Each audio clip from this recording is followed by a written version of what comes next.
Actually, I did not check the audio levels before we started the video. That's a huge problem. And I remember we're already live, actually. Oh. Just say hello. Hello, hello. Hello, hello, hello. Hello, hello. Is anyone there? Is anyone there? No. It's all just us. I just hope Definitely you're not a bunch of other I just people hope watching. you're not too quiet here. So hopefully that works. Is this better? No, that's terrible. Don't do that. Alright, but it looks like we're actually live now, guys. So welcome, everyone. This is the weekly podcast we do here on my channel, Andres Restart.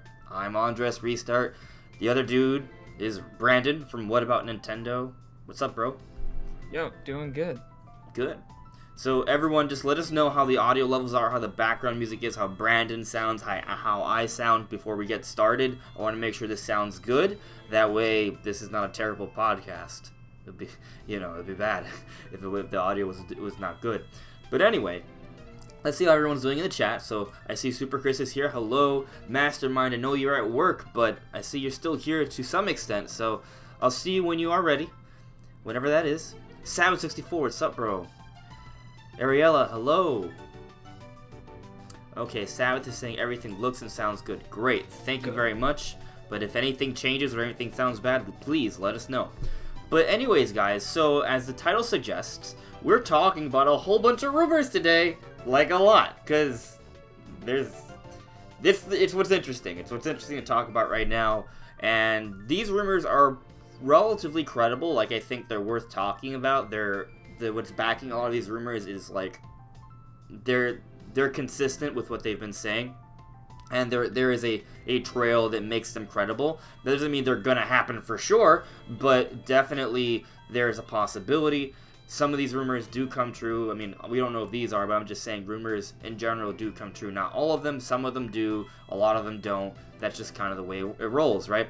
So what I'm trying to say is take it with a grain of salt, but at the same time, this might be real, so, just kind of take that into consideration. Let me know what you guys think in the comments. But, so the first one, that's probably the easiest, most obvious one to be true, is that there's going to be January Direct, and I think most people believe it's going to be on the 10th. Well, Brandon and I have been predicting pretty sure a January I've never Direct predicted that for weeks, no, months. Wow. Actually, we pretty much were predicting a January Direct like a year ago. Like, we've known this for a while. Yeah. Brandon, I think you even said the 10th like months ago before any of the other rumors. Yeah, I've been saying it for a while. I don't think I ever officially said it in video on my channel till I think it was December 18th.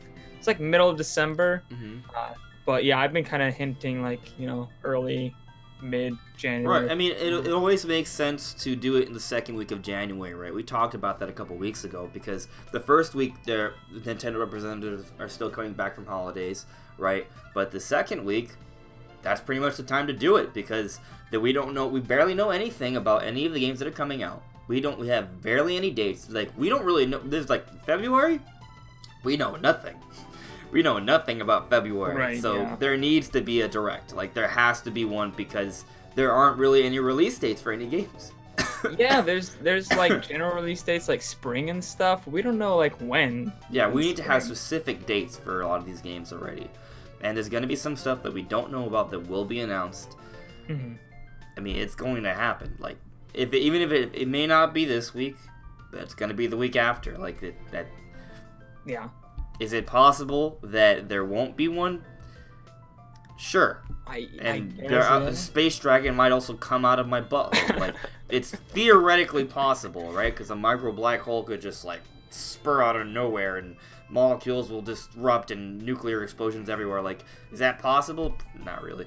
But the point is that it's very likely that a January Direct is coming really, really, really, really, really, really soon. I'm thinking it's going to be announced tomorrow, and it will happen on this Thursday. Yeah. I'm gonna say it's gonna be announced probably tomorrow, probably like 9 a.m. Central. It's like the past several have been very consistent, so it's like early morning, which I mean, like that's a trend. That's even a recent trend. I don't feel like that's a trend that's been going for a while. It's just like this past year they were all announced in the morning for some reason. I feel like they didn't do that a couple years back, but maybe they're trying to start a trend with that. I don't know. Well, sometimes they try to kind of throw us off. I mean, remember the Chibi Robo thing? Yeah, can't forget that. Man, if they troll us again, I'm... Oof. Oh, I thought there was something wrong with the audio. It's just my ears have started ringing. There's something wrong with my audio because these headphones suck. So I'm just constantly hearing garbage audio. Ooh. Yeah. For me, it's a little more scary though because my ears just started ringing randomly, and I was like, I don't know why. It stopped. It just happened. I mean, I guess I just lost some hearing cells right there. Is that how that works? I think. That's the scientific reason. That's the scientific reason. Yes, exactly. So, I see Theo Fox Games there. Hello, how you doing? And Super Chris is saying, I hate rumors, but they give something people can talk about. Yeah. So, I don't hate rumors. I love rumors. I talk about them. I make videos about them all the time. I love to speculate. That's a big part of what this channel is. So, rumors, if I said I hated rumors... part of both of our channels. So. We'd be hypocrites. Yeah, for real. Right. So, you know, we love rumors. We love to talk about them. We hate rumors. We hate ourselves because we talk about them all the time. We have no choice. We have to talk about them. But, you know, even though I don't agree with hating rumors, of course you're entitled to your opinion. You're not the only one. A lot of people don't like rumors. But you're also right. It gives us something to talk about. Exactly. And there's... You know, it allows us to speculate and sort of get an idea of what may or may not be happening. Sometimes we're right, sometimes we're wrong. That's just kind of the nature of the beast. Yeah. Carlos X1, hello. So let me see what Sav said. The January Direct needs to happen in 2019. It's going to be big for Nintendo. I think so. I mean, like I said earlier, like we don't really know what's happening beyond January. So they need to have some sort of statement or event that announces things. Give us it doesn't even have to be any new games. We just need dates. So yeah, for the most part. Yeah, that's pretty much it. But you know, just to kind of quickly go over some of the things we're going to be talking about tonight, right? We're talking about this theoretical January Direct now, but afterwards we're getting to the Smash DLC rumors. I had a video on it yesterday. I briefly talked about it there. We're going to be talking about the possibility of a 2D Zelda. We're going to be talking about this rumor about a 3D Zelda in 2020. We're going to be talking about a trilogy of some sort. Maybe a Metroid Prime Trilogy. Maybe something else. Earthbound. You know, something like that maybe. And then at the end, we're going to be talking about Generation 8 Pokemon. We know that Generation 8 Pokemon is starting this year.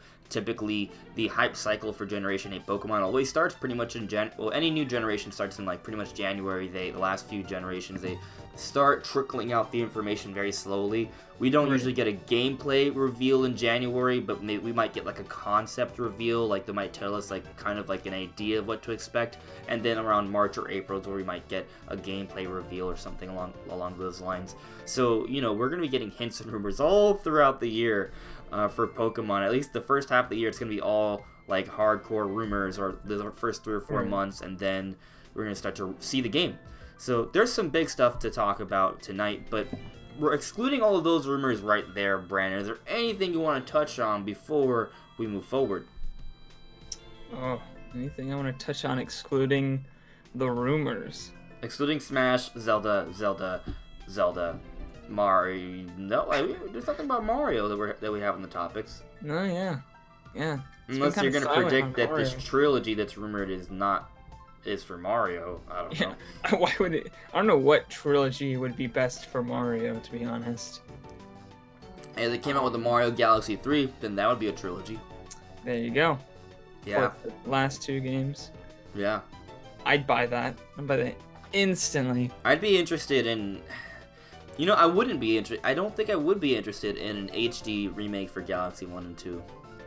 Why not? Galaxy 1 and 2 are some of my favorite games ever made, but they were just so good that I just don't need...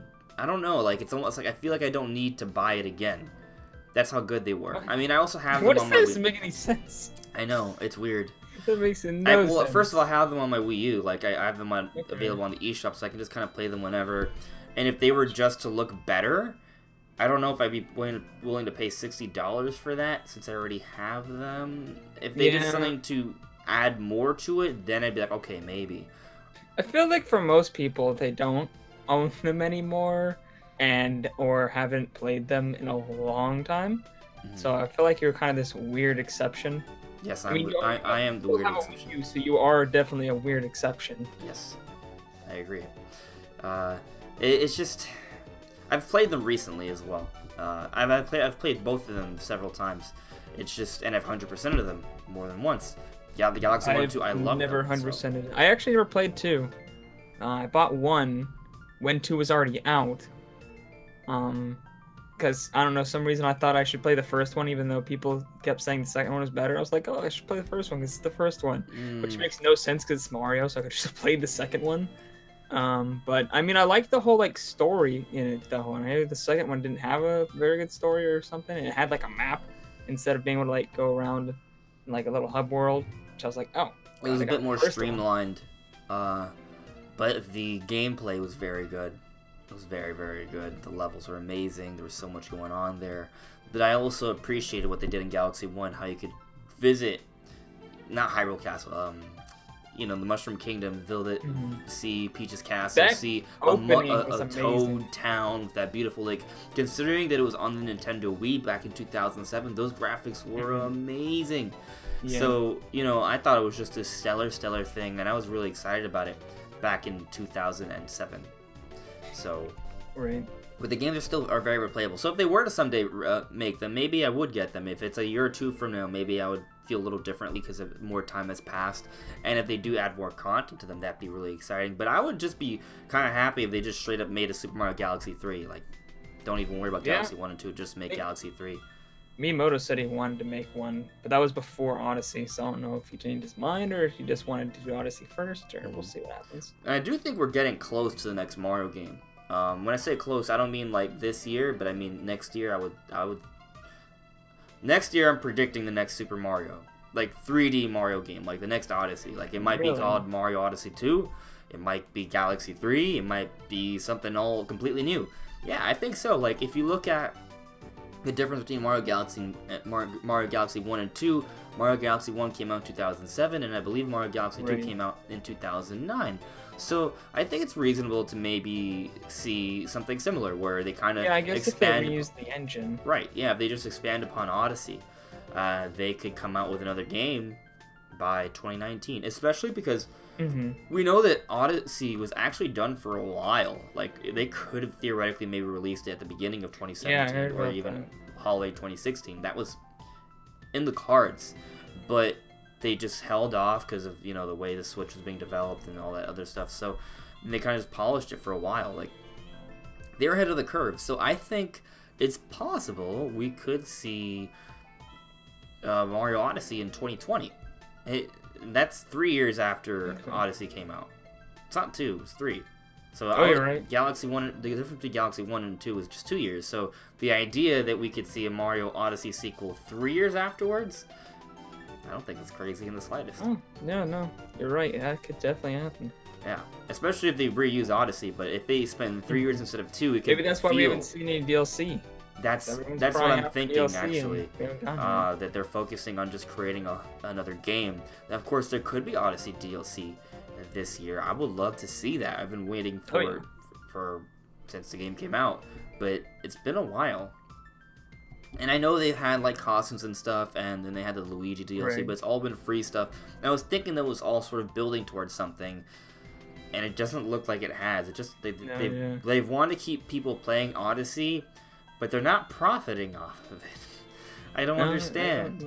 I don't know. I don't know if it just keeps Odyssey in the conversation. So because it's in the conversation still, more people go out and buy it. I mean, that could be it. Just the act alone of keeping people playing the all game. Those news articles and videos of people showing off the costumes. We're like, oh, what's this game? Yeah, it's just more average. Yeah, maybe that's what it is. It's just to keep the conversation going for Odyssey, so more people continue to buy the game. To sort of, you know, that makes sense.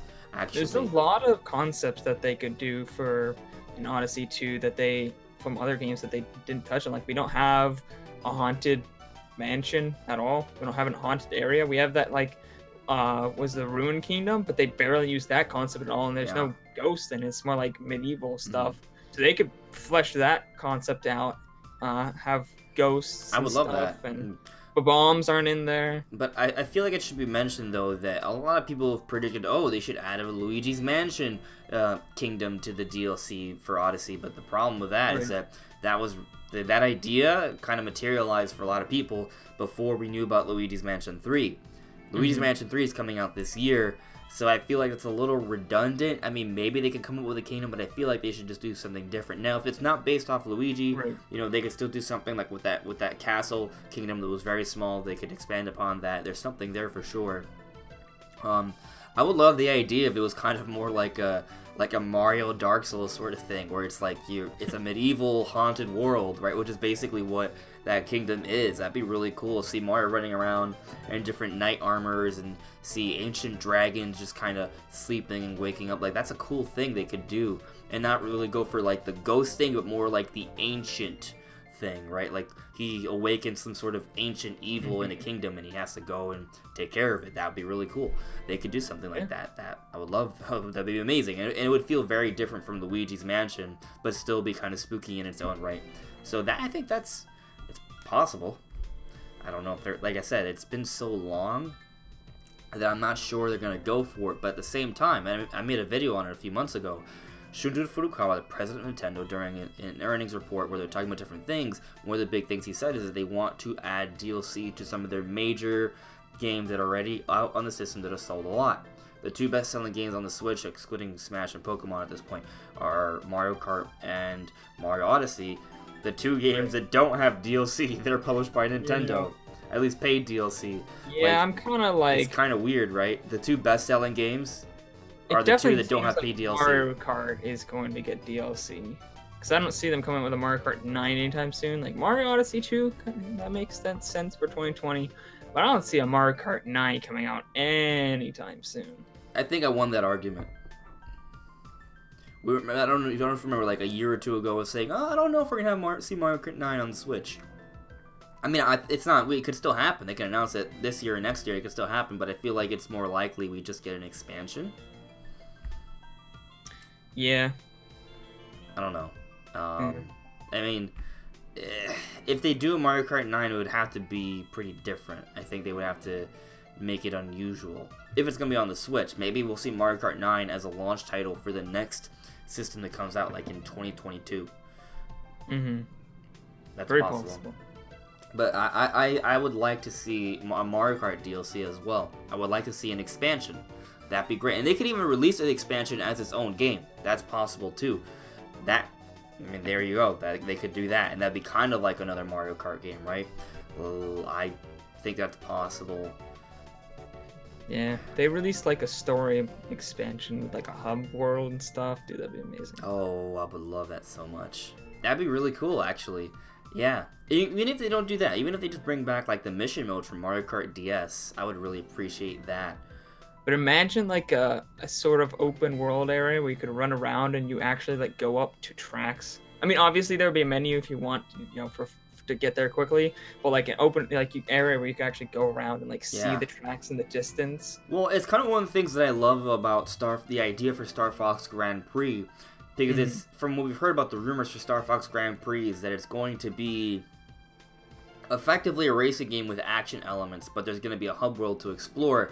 So like, for example, in F-Zero, right, or Mario Kart, you have these races, but especially F-Zero, because there's like story to F-Zero, and there's an environment, and there's cutscenes and stuff. You're like, oh, okay, like what's going on in this world? You kind of want to explore just beyond just the racetrack, but you can't. So in Star Fox Grand Prix, the idea is that there's going to be hub worlds to explore. So imagine that in Star Fox Grand Prix, you do enter kind of like a Grand Prix tournament, but you can maybe explore a town that is the central hub for the Grand Prix tournament, right? And maybe you can even explore the hangar for the Great Fox, and you can see these different things and interact, and then actually get to the different tracks and stadiums. Like, that'd be really cool to see. And if they were to implement an idea like that to Mario Kart, I would love it. I would eat that up.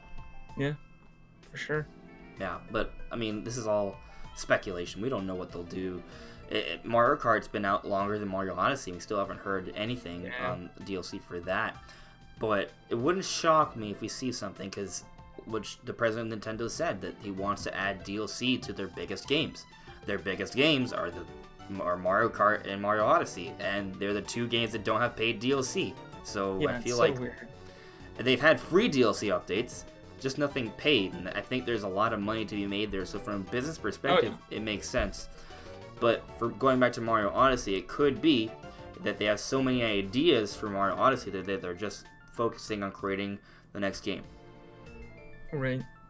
That's basically what happened with Galaxy 2. They had so many extra ideas from Galaxy 1. They were thinking about doing an expansion, but they just decided to go forward and make a whole sequel. I'd be down for that, for sure. Yeah. But let's see what you guys are saying in the chat. So, let's see. Got a few different comments here. Hello there, Isaiah. Thank you, Joe. How you doing? He's saying he enjoys the music. Yeah, it's Generation 4 music. It's like the lake area. I love it. It's just so peaceful. Sabbath is asking, you think Nintendo will announce something new besides all the games we know that are coming out? And yes, absolutely. I think there's going to be something new. I don't know what it is. I have some ideas. Do you have any ideas, Brandon? For, like, new announcements? Technically, Starfox Grand Prix would be new because it's not confirmed, by the way. Skyward Sword HD could happen. I mean, on the which is third-party also rumored. side, I keep bringing it up in the podcast, but Wolfenstein Youngblood, Persona 5. I think there's a lot of third-party announcements that will pop up in this direct. But what about Nintendo? Of course, I don't know any sources, but, you know, just saying. What about Nintendo? Yeah, that is my name, so I guess I better answer that. Yeah, what about Nintendo, exactly? It's... Other than what they've shown... I have one idea. Two ideas, actually. Pikmin 4. That's also rumored, though. It's not officially announced. Yeah, it still counts, but I'm just saying. Okay, it's not rumored. No, it is. We know it's real. It just hasn't had a formal announcement yet. Right. Although some people wonder if that Hey Pikmin game is the Pikmin 4, but that's been Miyamoto said it wasn't. deconfirmed, right? Like, yeah, but Miyamoto seems... I don't know, Miyamoto's weird. So, I'm not sure. But my two ideas is a Mario Strikers game. I think this year there probably will be a Mario Sports title. And I think Mario Strikers would just be epic. Oh, yeah. I would love to see a Mario Strikers game. It's like the best Mario Sports game, so I hope that's coming.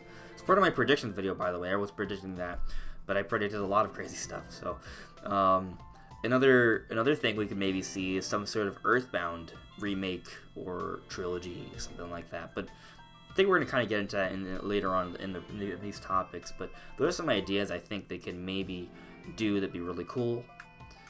What else?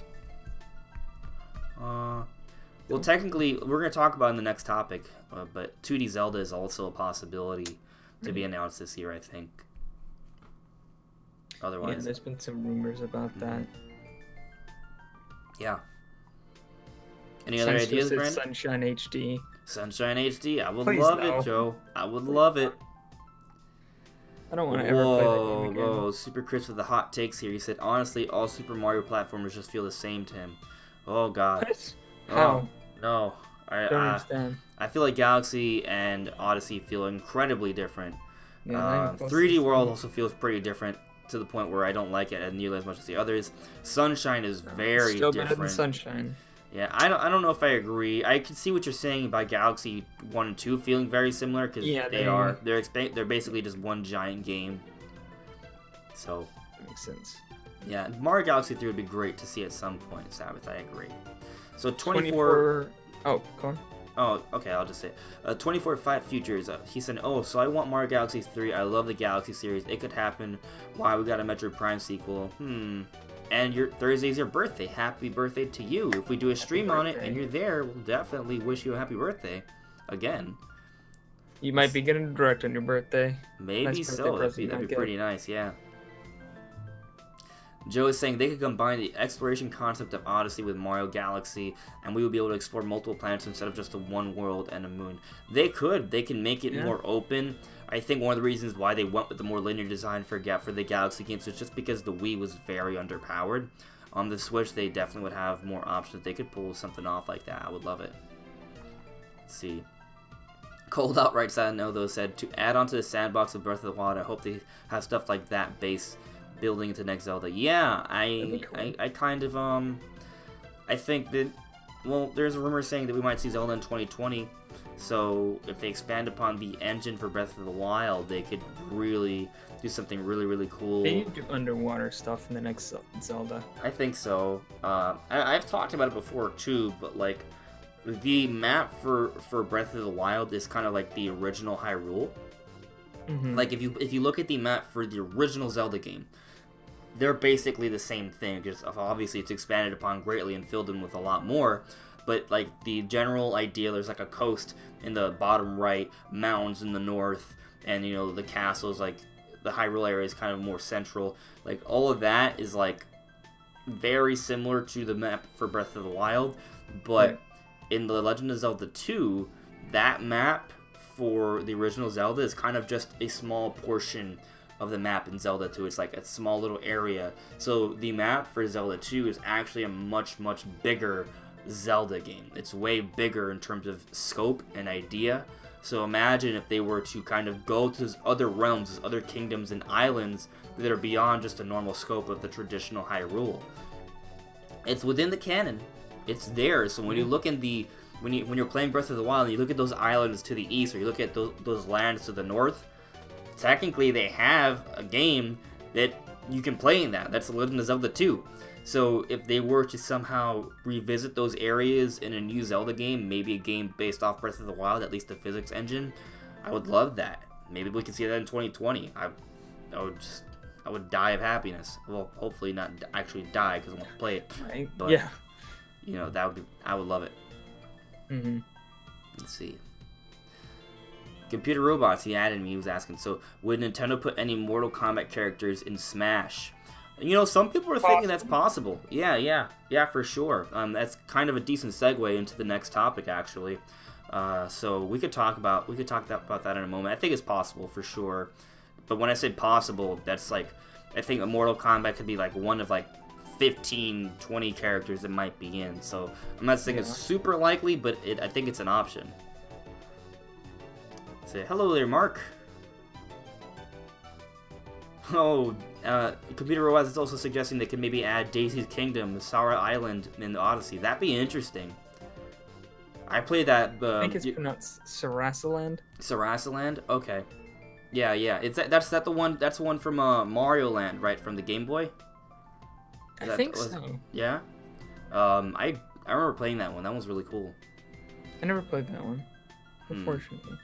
Hello, Jinko Cypher. He says he's late to the stream. What are we discussing now? We're just kind of speculating about a whole bunch of different stuff, and we're about to move into the Smash DLC stuff. So I think we could pretty much move into that. But we're just kind of speculating about random things, not related to what we're going to be talking about in a moment, or any of the later topics.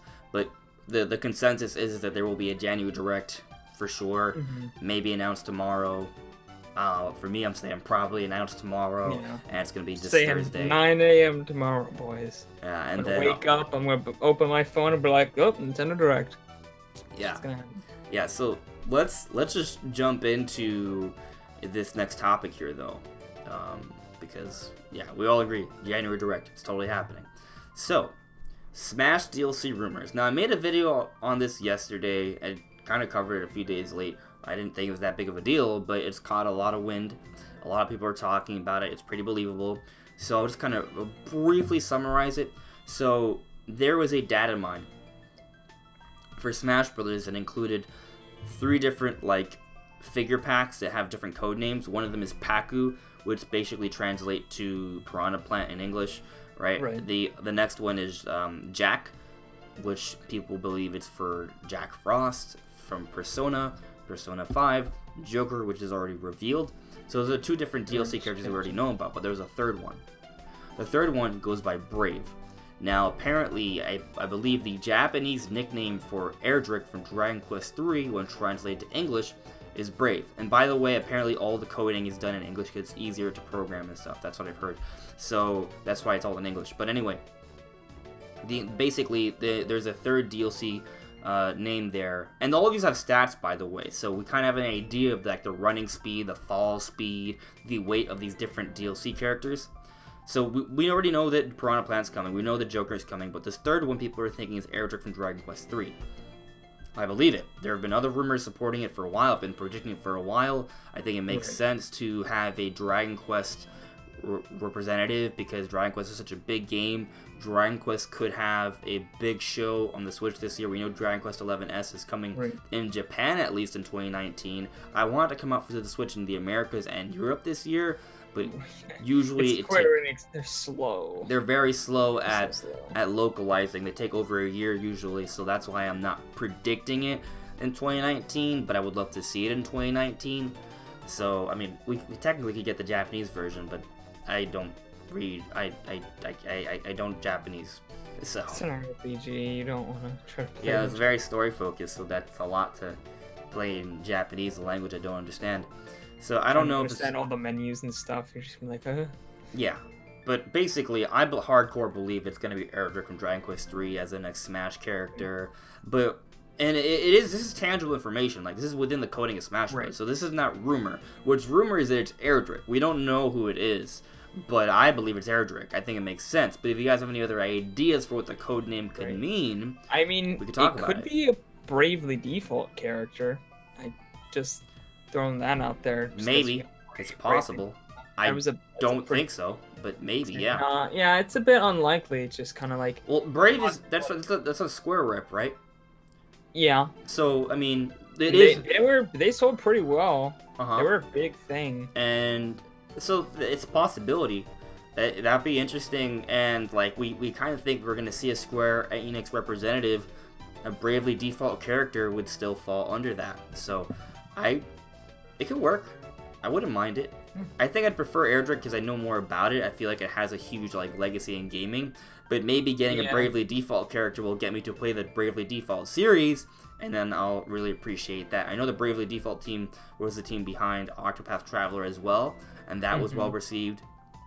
Yeah, and they did tease a Bravely Default game for the Switch when they hit, I think it was 1 million sold of Octopath Traveler, or shipped or whatever. Either way, it was 1 million shipped or sold, and they had.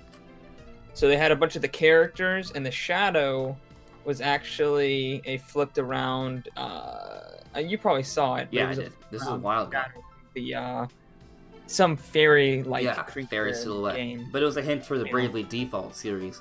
So maybe we see them port it over to the Switch, or maybe they're working on the next one. I mean, Octopath Traveler just came out a few months ago, so you know they probably need some time before they're ready to come out with their next big project. But if it's a port for the Bravely Default series, we could see that this year. If it's the next big Bravely Default game, that could be next year. Right. That's possible. I would love to see that. And I do know of it as a good RPG series. I just didn't play my 3DS that much after a certain point, so I never got around to playing those games. I heard they were absolutely fantastic. Yeah, they're really good RPGs. So if you have a 3DS and you're still using it, check out those games. There's two of them. There's Bravely Default 1 and then Bravely Default. It's like Bravely Default and Bravely Second, I think. Bravely Second, yeah. So that's a possibility, but I still think that Erdrick is more likely, especially considering all of the other rumors backing it. So there's another thing though. It's not just that part of the data mine, which I personally believe is true. It's the other part. So there are other rumors coming suggesting Doom Guy, Steve from Minecraft, and Ryu Hayabusa from Ninja Gaiden as well. Yeah. I like Doom Guy. Steve, no thank you. And I don't know the other one. I've never played Ninja Gaiden. Yeah, well, Ninja Gaiden has been around for years. It's one of those big games that were even on the NES. That he's the main Banjo character. on that list, so no, nope. no, Don't and, believe it. And I made the video. Believe none of that. I want to play Team Neutral because a lot of people do believe it. So I'm not gonna like Game Explain guys. A lot of them seem to believe it. And they've been pretty good about their Smash beliefs.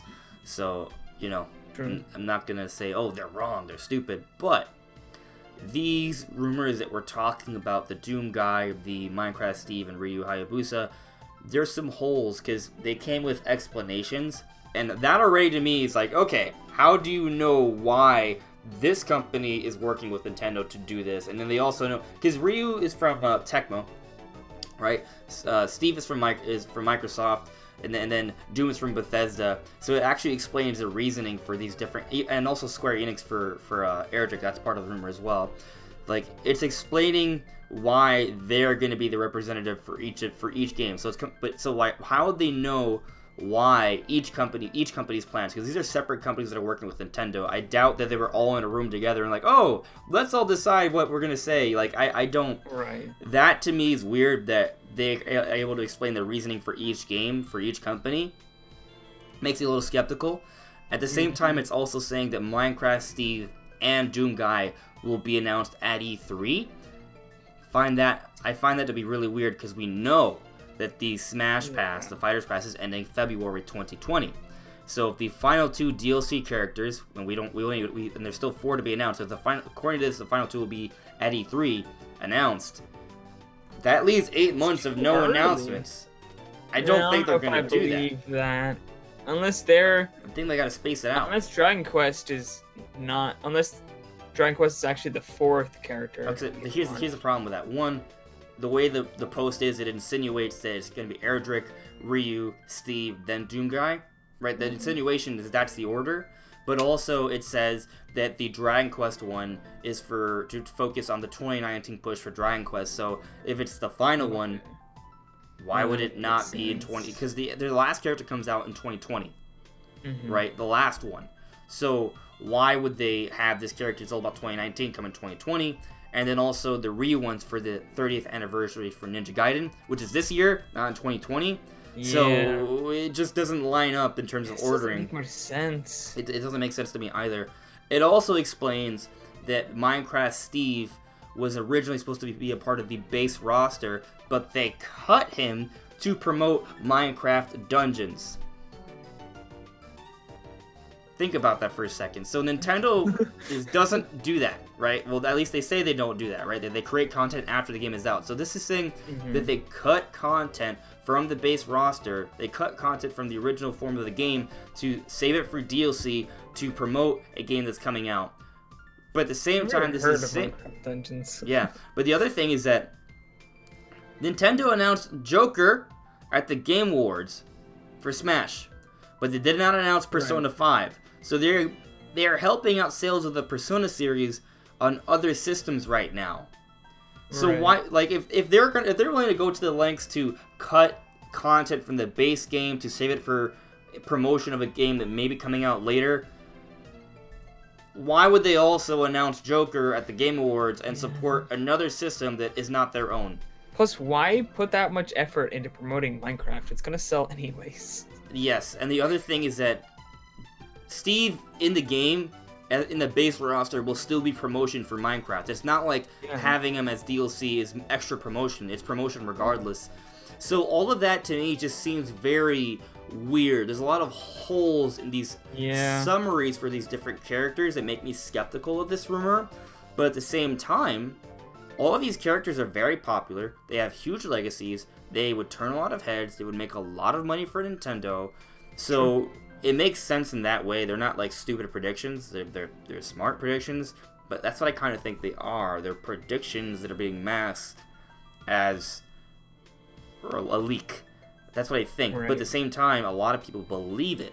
Like a lot of people. So I'm not going to say that they're wrong. They might be right. It wouldn't shock me if these are the characters.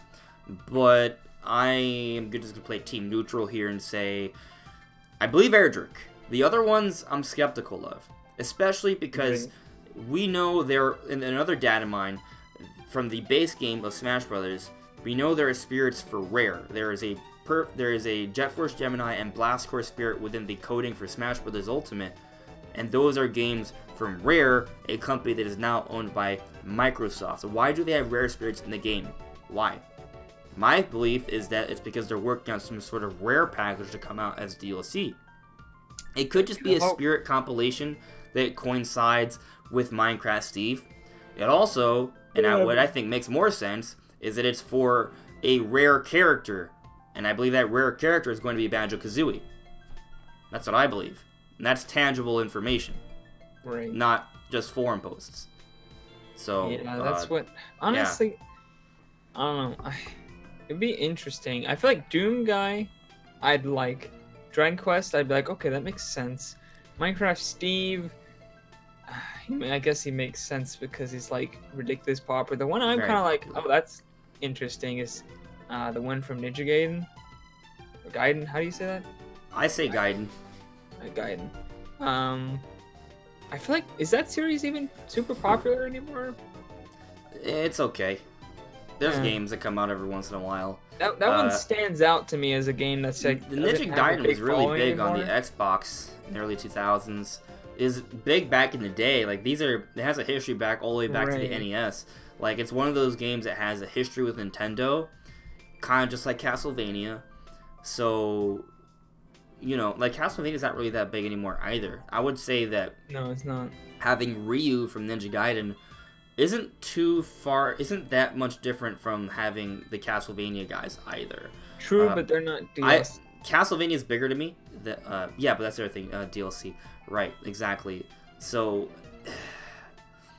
I see your point though, because like Ninja Gaiden's not as big today. Like it makes sense to be in the base roster because of the history, but how well will it sell individually compared to something like Doom Guy or Minecraft Steve or Joker? Yeah, not just as much. Stands out as like an oddly like niche character compared to the other ones that are like super big. So I'm just like, it's weird. Yeah, it is weird, but like I said, these characters make sense, but you know, there are a lot of really compelling rumors. I mean, a lot of us bought into the Grinch leak. So, and there was a huge paper trail of evidence for that one. Like, we're talking about, like, someone with an actual... We know, with the Grinch leak, there was actually a person that worked at a company that would have access to these kind of promotional materials.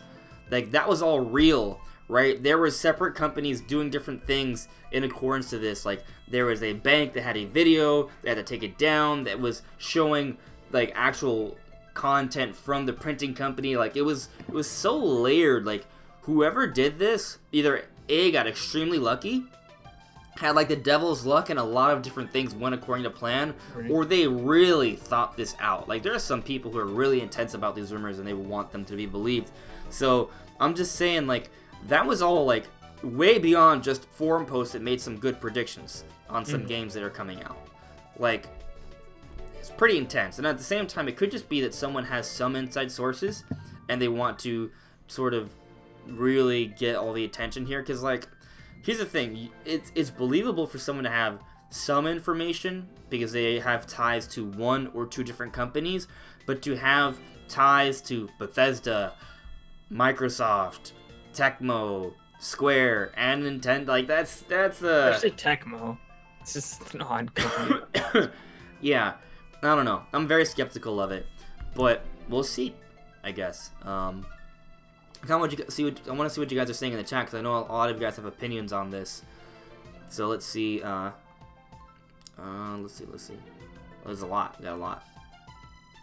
All right. So, okay. So this one, Computer Robots. He added me. Which date do you guys predict the release date for Joker and Piranha Plant to be the announcement of the second fighter? Which is the third DLC character? So I think the second DLC character for the Fighter's Pass is Erdrick.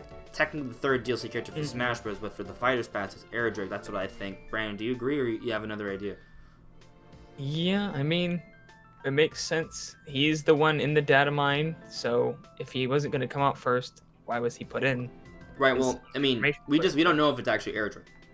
Right, I'm just saying, there's like, a character, whatever that character is. That character in that spot is likely going to be the third, because otherwise why would he be there right now? And I think it's for Erdrick, but whatever that data mine character is, that's definitely the next character for sure. I agree. So Piranha Plant's coming out in February. We know that already. That's definitely going to get announced release date during the direct. So, but so you have an idea. We know that Persona 5R, which was announced recently, we're gonna learn more about that game in March. So it's possible to talk about Persona 5R for both the Switch and the PS4 in March. Maybe we get an announcement that Persona 5R is also coming to the Switch this in the direct, And then, you know, so I would say maybe if Persona comes out earlier, I could see the character maybe coming out like April. Because if Piranha Plant comes out in February, you know, they're going to want to space it out a little bit. They don't want it to come out in, like, it would be weird. I don't think they'll come out with it in March, is what I'm saying, like 1 month after. But 2 months after, I think is believable. So maybe we could see Joker in April, and maybe, let's say, hypothetically, like, it wouldn't shock me if Dragon Quest XI-S somehow came to the States this summertime. Like, if they were going to have a 2019 localization, I feel like summertime is not a bad time for it to come out. Around E3 time, maybe we could see Erdrick come as DLC to kind of tie into a theoretical localization for Dragon Quest. Maybe. Those are my guesses. I don't know. And maybe it just comes out. When does it actually? Dragon Quest XI-S has a date in Japan, I think. Oh, it doesn't. And depending on that, that might give us an idea for when that character might come out in Japan. Let me see. July 29th. July 29th. No. That was 2017. That was when it came out on PS4. Yeah. That just... Yeah. Come on, put R. I'm looking at Dragon Quest. Dragon Quest XI-S. It just says 2019. Just 2019. Well, it's just for historical context, the last Dragon Quest came out on PS4 in July, so maybe it also happens in July this year. That's possible. So yeah, I would say summertime is the time for this, for the next fighter character, whatever it is, which I believe is Erdrick. Okay. Yeah. I would say that makes sense. Is Persona 5R releasing March, or are we getting? You said more information. Okay. Right. We don't know we don't know any release dates about that game. No. So it's very possible it would release like alongside Persona 5R on the Switch, or pretty close to that. Right. Or even if it comes out on PS4, I don't know. I'm gonna say April or May for the first Fighters Pass character. Yeah, that makes a lot of sense. And then summertime for the next one. And then September, August for the third one. And then holiday season, the fourth one. Then early 2020, the last one. That's kind of like how when I sort of expect to see the characters come out. Yeah. So, yeah. Hello there, Jugs McGee. How you doing? So we have, 6 characters that need released. We have about a 13-month window, so it makes sense to space them out about 2 months apart. A little over. Yeah. 24 Fight Future said, but what if there's a second pack? I think there might be a second pack. It kind of depends. Like, if this one is real, I would say 100% there's going to be another pack, because this DLC rumor is all third-party characters. Really? Yeah. Not even one Nintendo character? Like, that would be very odd. To me, that's really odd. Yeah. So I think there has to be some sort of more. Like, I think we need to see Rex and Pyra eventually. Yes. Like, eventually, I think they need to come. I mean, gotta see Banjo. Well, Banjo's one of those characters that I think makes a lot of sense, but is also one of those characters like that. Like, I don't think he necessarily has to come eventually. You know what I mean? Like, Rex and Pyra need to come eventually, because it's a Nintendo character. If the relationship between Microsoft and Nintendo isn't right for Banjo, then it's just not on the table ever. You know what I mean? Yeah. If it's not good enough now, I don't know how will it be good enough ever. Right. Exactly. So, but Sakurai has said that if Smash Brothers was coming out, say, in 2019 instead of last December, then Rex and Pyra would have been in the game. That's basically what he said. So I don't know we know pretty much that they're not coming yet. It's possible that they are part of this first Fighters Pass, but the way the wording was, the way it was shown off, I think it's very unlikely that they're a part of this first Fighters Pass. So, but I think there's got to be a second character. one. Unless they're like the last character, you have to be. Maybe. Is the Mii Fighter costume already, like, if you buy the Fighters Pass, can you get it, or is it not? When you buy the Fighters Pass, you get it. Alright, so maybe they wanted to. Maybe that's just what you're supposed to hold you over until like February. Maybe Because it's so long. Maybe it's like, oh, we're throwing a Mii Fighter costume. At the end you can actually play. Yeah. Since it's gonna be like a year. So Computer Robots is asking me if Steve is going to be announced in the future world. Would you buy him? If Minecraft Steve is a DLC character for Smash Brothers, I will not individually buy him. But the main reason for that is because I already bought the entire season. Yeah. So whatever characters are coming, I already have it. The reason I bought it was because I wanted the Rex costume. Fair enough. That's why I wanted it. So I don't play as the Mii Fighters ever, so for me it'd be like, oh cool, the costume that I'm never gonna use. Yeah. So I figured, even if a couple of the characters I don't like, most of them I'll be okay with. And I kind of just want the entire full roster for Smash Ultimate. So even... Yeah, I'll probably end up getting them all too. Like, if I didn't buy the whole pass, it's conceivable that I wouldn't have bought Steve if I wasn't excited about him, depending on how his moveset would be. But I'm getting him because I bought the Fighters Pass no matter what. Assuming Steve is going to be a DLC I'd want to character. try him, at least. As, Yeah.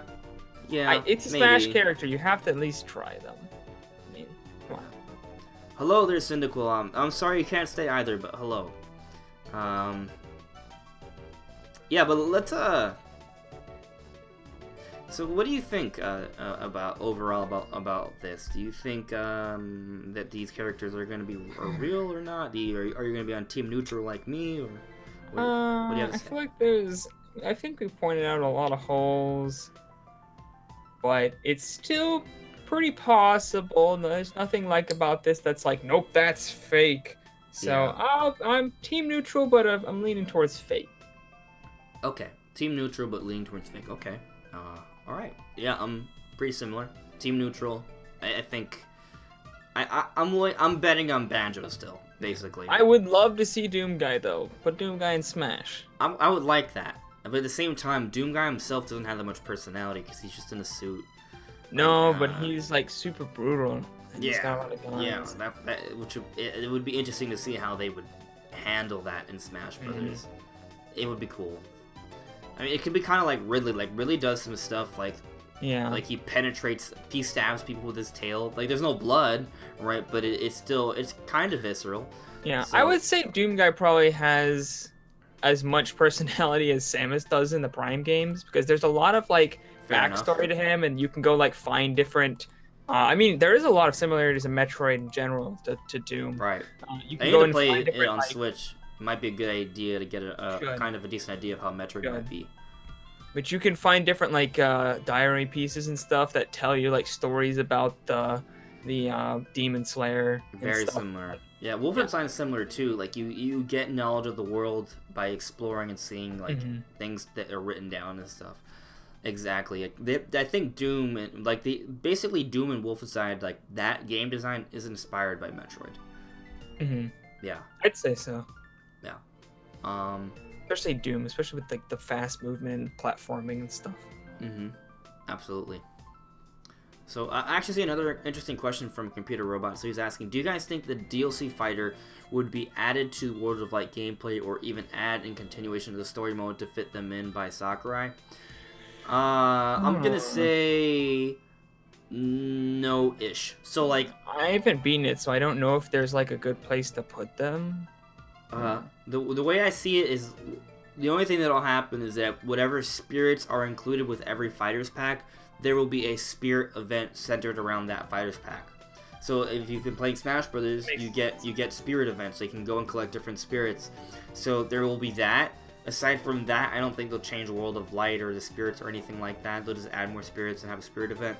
But they will have their own classic mode, that we know. Right. They may add another boss character or two. That's possible. That'd be very nice. Other than that, no.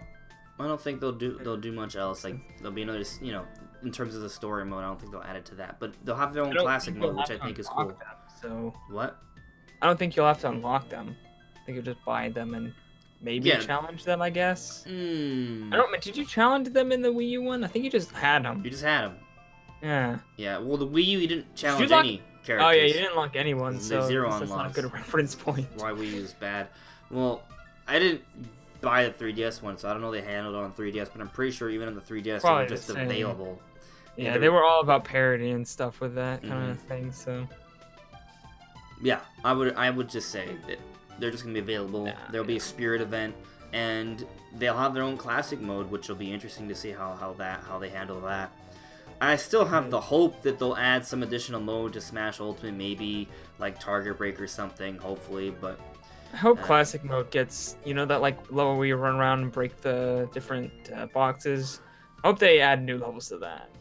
I don't know why they didn't just have it. It'd be, well, I guess never mind. I was gonna say it should be like randomly generated, but I feel like it's kind of tuned for different abilities and stuff. So maybe just add a few more then. Yeah, but then they have to go back and change other classic modes for the different characters. Like they would have to say, oh, this one will have that, this one will have that. No, I'm just saying like random. Probably just have like a couple different ones and like unless they add a new mode that's basically just like classic mode, but like a remix, like classic mode remix, and then that they have kind of some different stuff. Maybe I don't know. Interesting. Yeah, or a boss rush mode would be also cool to have. Yeah, because they have so many bosses. Adding a boss rush mode would be cool, but we kind of talked about this in the past already. So I just want to. I'm ready to move on for the most part, unless there's anything else you want to add. Oh really? Okay. I think we covered it all good. Let's just see if anyone has anything else they want me to bring up. Let's see.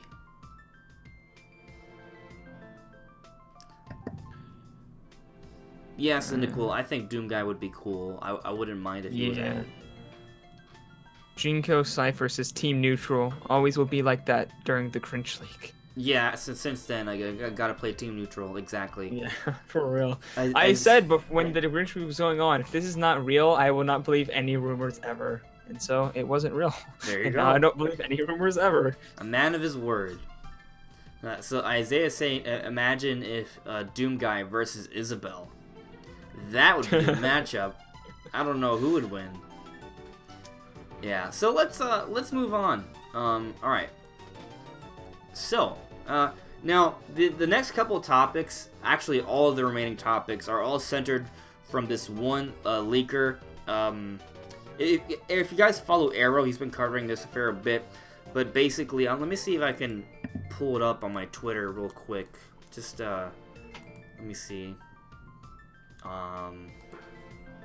Because I can give you the actual name of the leakers. To be honest, I don't remember the actual name of the leaker. I just look at the history, and he's gotten a lot of things right.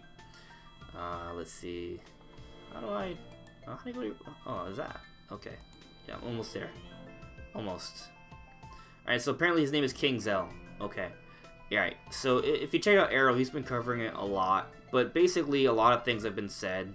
And the one of which is that he's been hinting at stuff. He's been saying, oh, there's gonna be 2D something. He's not saying what it is, 2D something. He's saying that if you really like Breath of the Wild, you're gonna really like 2020, which I think is a hint for this Breath of the Wild like game in 2020.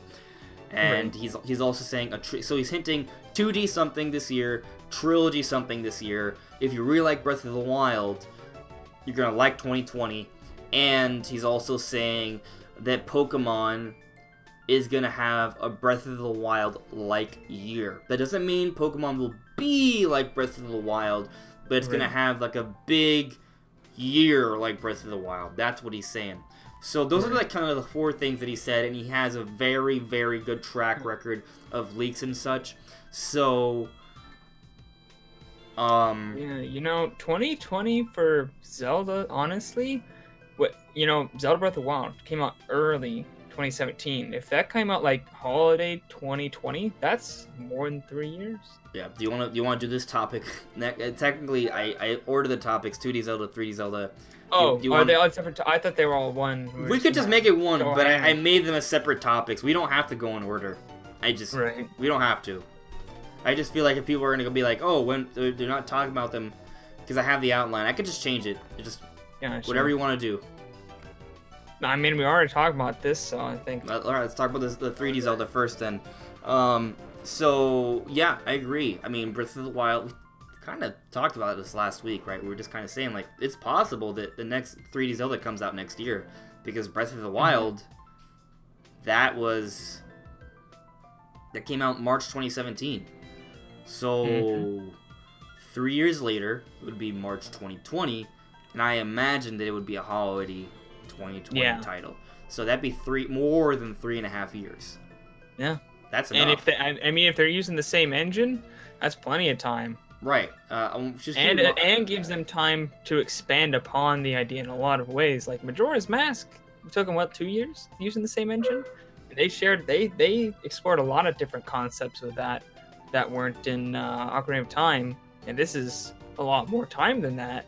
Of course, that kind of accounts for HD development, just how big the world is and stuff like that. So I think they could do a lot of stuff with that amount of time. Also, please forgive my dog. He won't stop barking. Can't do anything about it. I need to get better soundproofing. And I need to get him a muzzle. But yeah, I think 2020 is possible. I'm not gonna assume it will happen in 2020, because historically Zelda games always get delayed. You know, I was really hoping that Breath of the Wild was gonna be a 2015 game. I wanted to believe that Nintendo, when they said 2015 originally, that it was gonna happen in 2015. The game was delayed basically a year and 4 months. Because originally we were thinking... I remember when Miyamoto came out and was like, oh, delayed. I was like, no. Yeah. Originally, the game was slated basically well, we assumed it was a holiday title, and back then, because it was handheld and home console, we just assumed Nintendo would have their big game in November. That's how it used to be. So I was thinking that Breath of the Wild, when we first were given a release date, that it was going to be November 2015. And then it came out March 2017 instead. It was like delayed like twice, because then they're like, oh no, 2016. Oh no, early 2017. So every time it's like a stab to the heart. It's like, oh, I don't know if I can survive. When you break it down, it was only delayed 16 months. Only 16 months. I mean, compared to games like Kingdom Hearts 3, you can say that. But I mean, right. Most games. Yeah, exactly. That's a long time. Yeah. If you're not Square Enix, then that is a long time. Right. So what I would say is that I think 3D Zelda will be revealed next year, along with 3D Mario. So 2020. So if you guys are worried, so let's say we get Metroid Prime 4 this year, Bayonetta 3 this year, Starfox Grand Prix, Animal Crossing, Fire Emblem, Yoshi, and Pokemon, which seems kind of crazy. A lot of that, some of that may be delayed till next year. That's possible. Even though my predictions, I said all of them would be coming out this year. Yes, I'm crazy. But anyway, like, even if, let's just say, hypothetically, that all that does come out this year, next year could be the year of Mario and Zelda again. So, yeah, I was going to bring it up earlier. We were kind of like, oh, Mario Odyssey could come 2020. Now we're like, oh, Zelda could come 2020. Yeah. Now we're just like, what if they both came again? Just dominated. What if they're just like another big hitter? Like, they could. And it's very possible that Monolith Soft could have another game as well. Exactly. 2020 could be the Xenoblade Mario Zelda year again. I don't know if it would be Xenoblade, because I feel like they kind of hinted that they had another IP that they were working on that might come out sooner. Of course, Xenoblade might come out first. Then we don't really know the timeline on that. I mean, they shared concept art for that other game a long time ago. Like before Xenoblade Chronicles.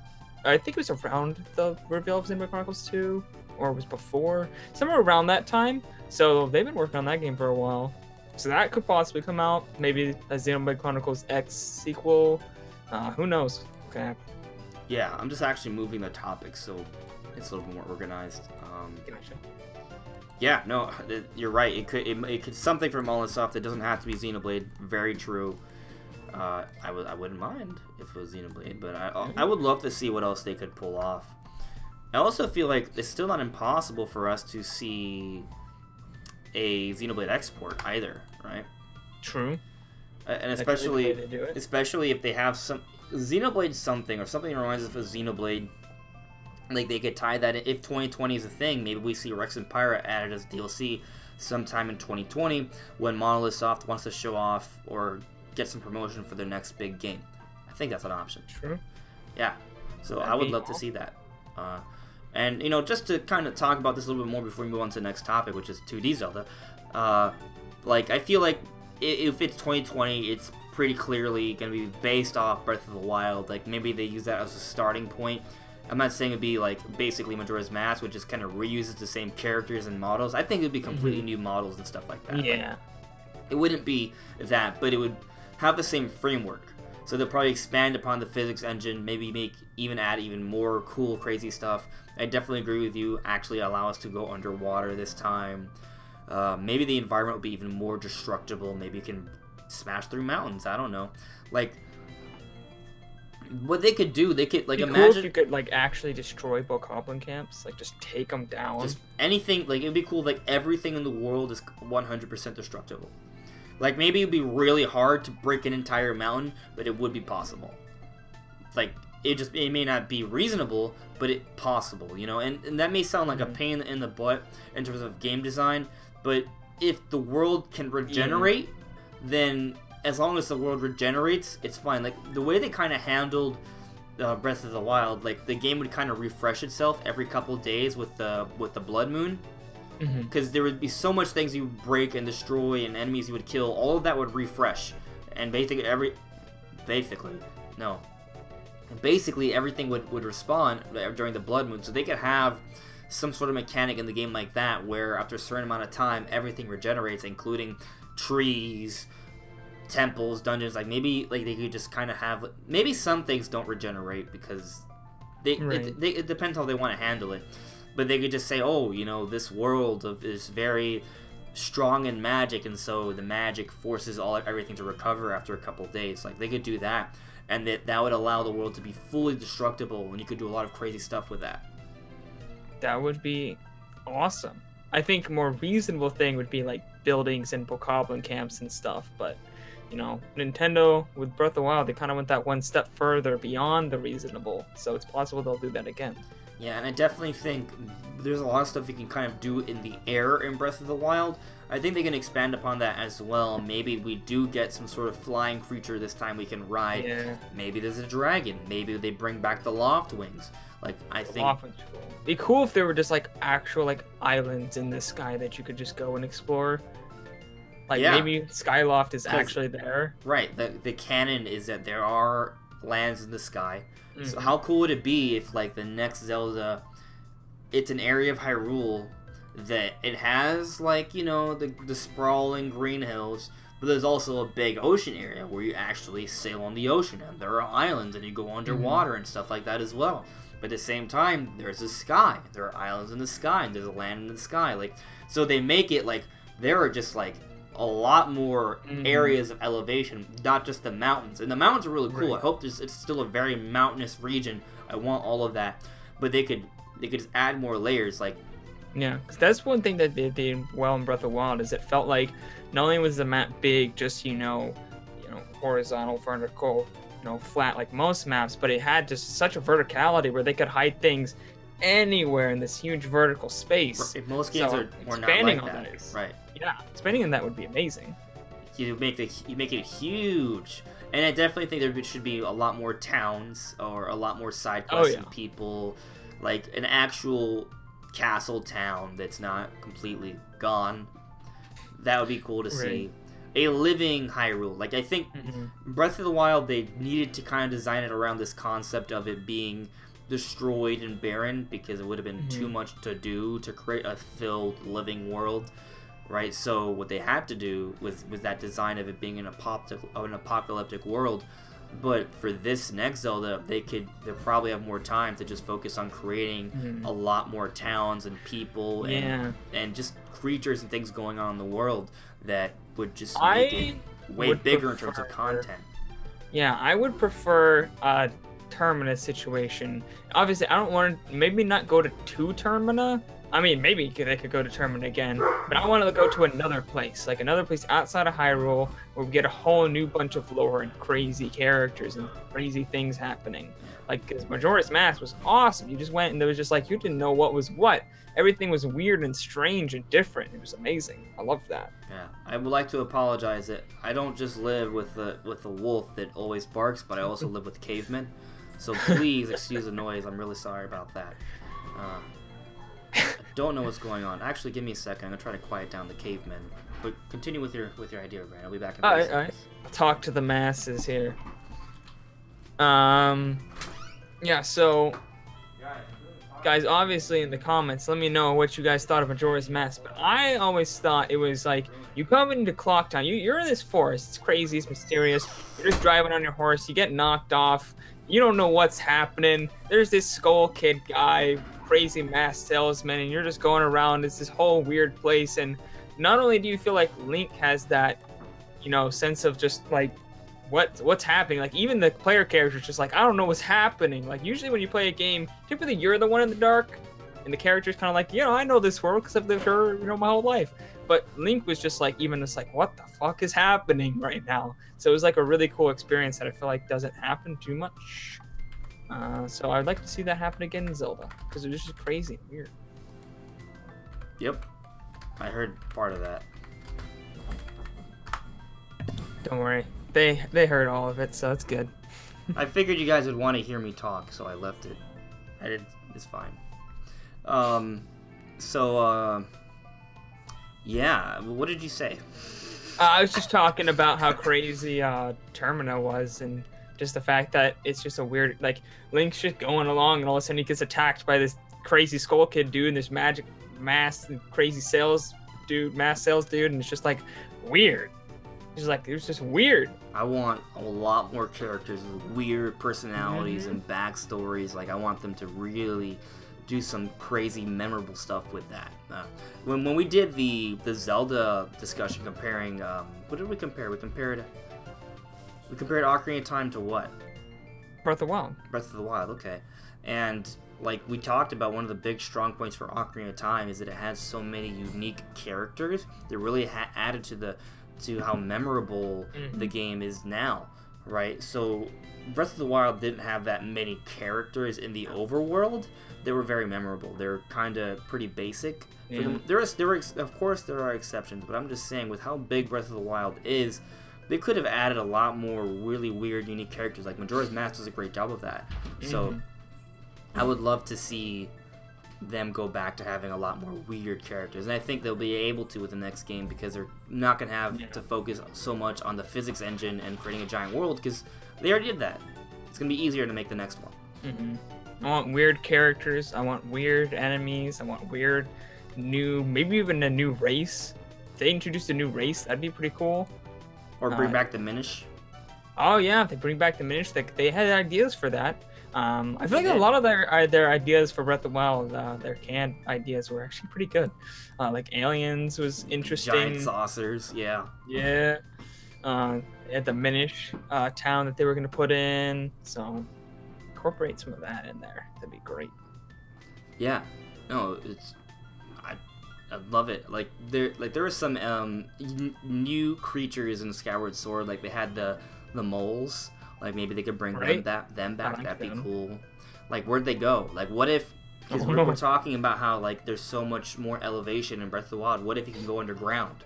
Not just underwater, underground. Like what if there are caverns and stuff underground, and you meet the mole people? What if there's a giant like underground city? Yeah. It would be so cool, and it's all about the gems and stuff like that. Like you can see like rubies and sapphires and crystals, and like when they're illuminated, it creates all of these crazy like fluorescent colors. Like, can you imagine how beautiful and epic that would be? Imagine an entire underground dungeon based off some giant gem monster. Like, what if a boss underground are Dodongos? What if there's a huge Dodongo problem? Like, yeah, Dodongos aren't in. There's so many different enemy types.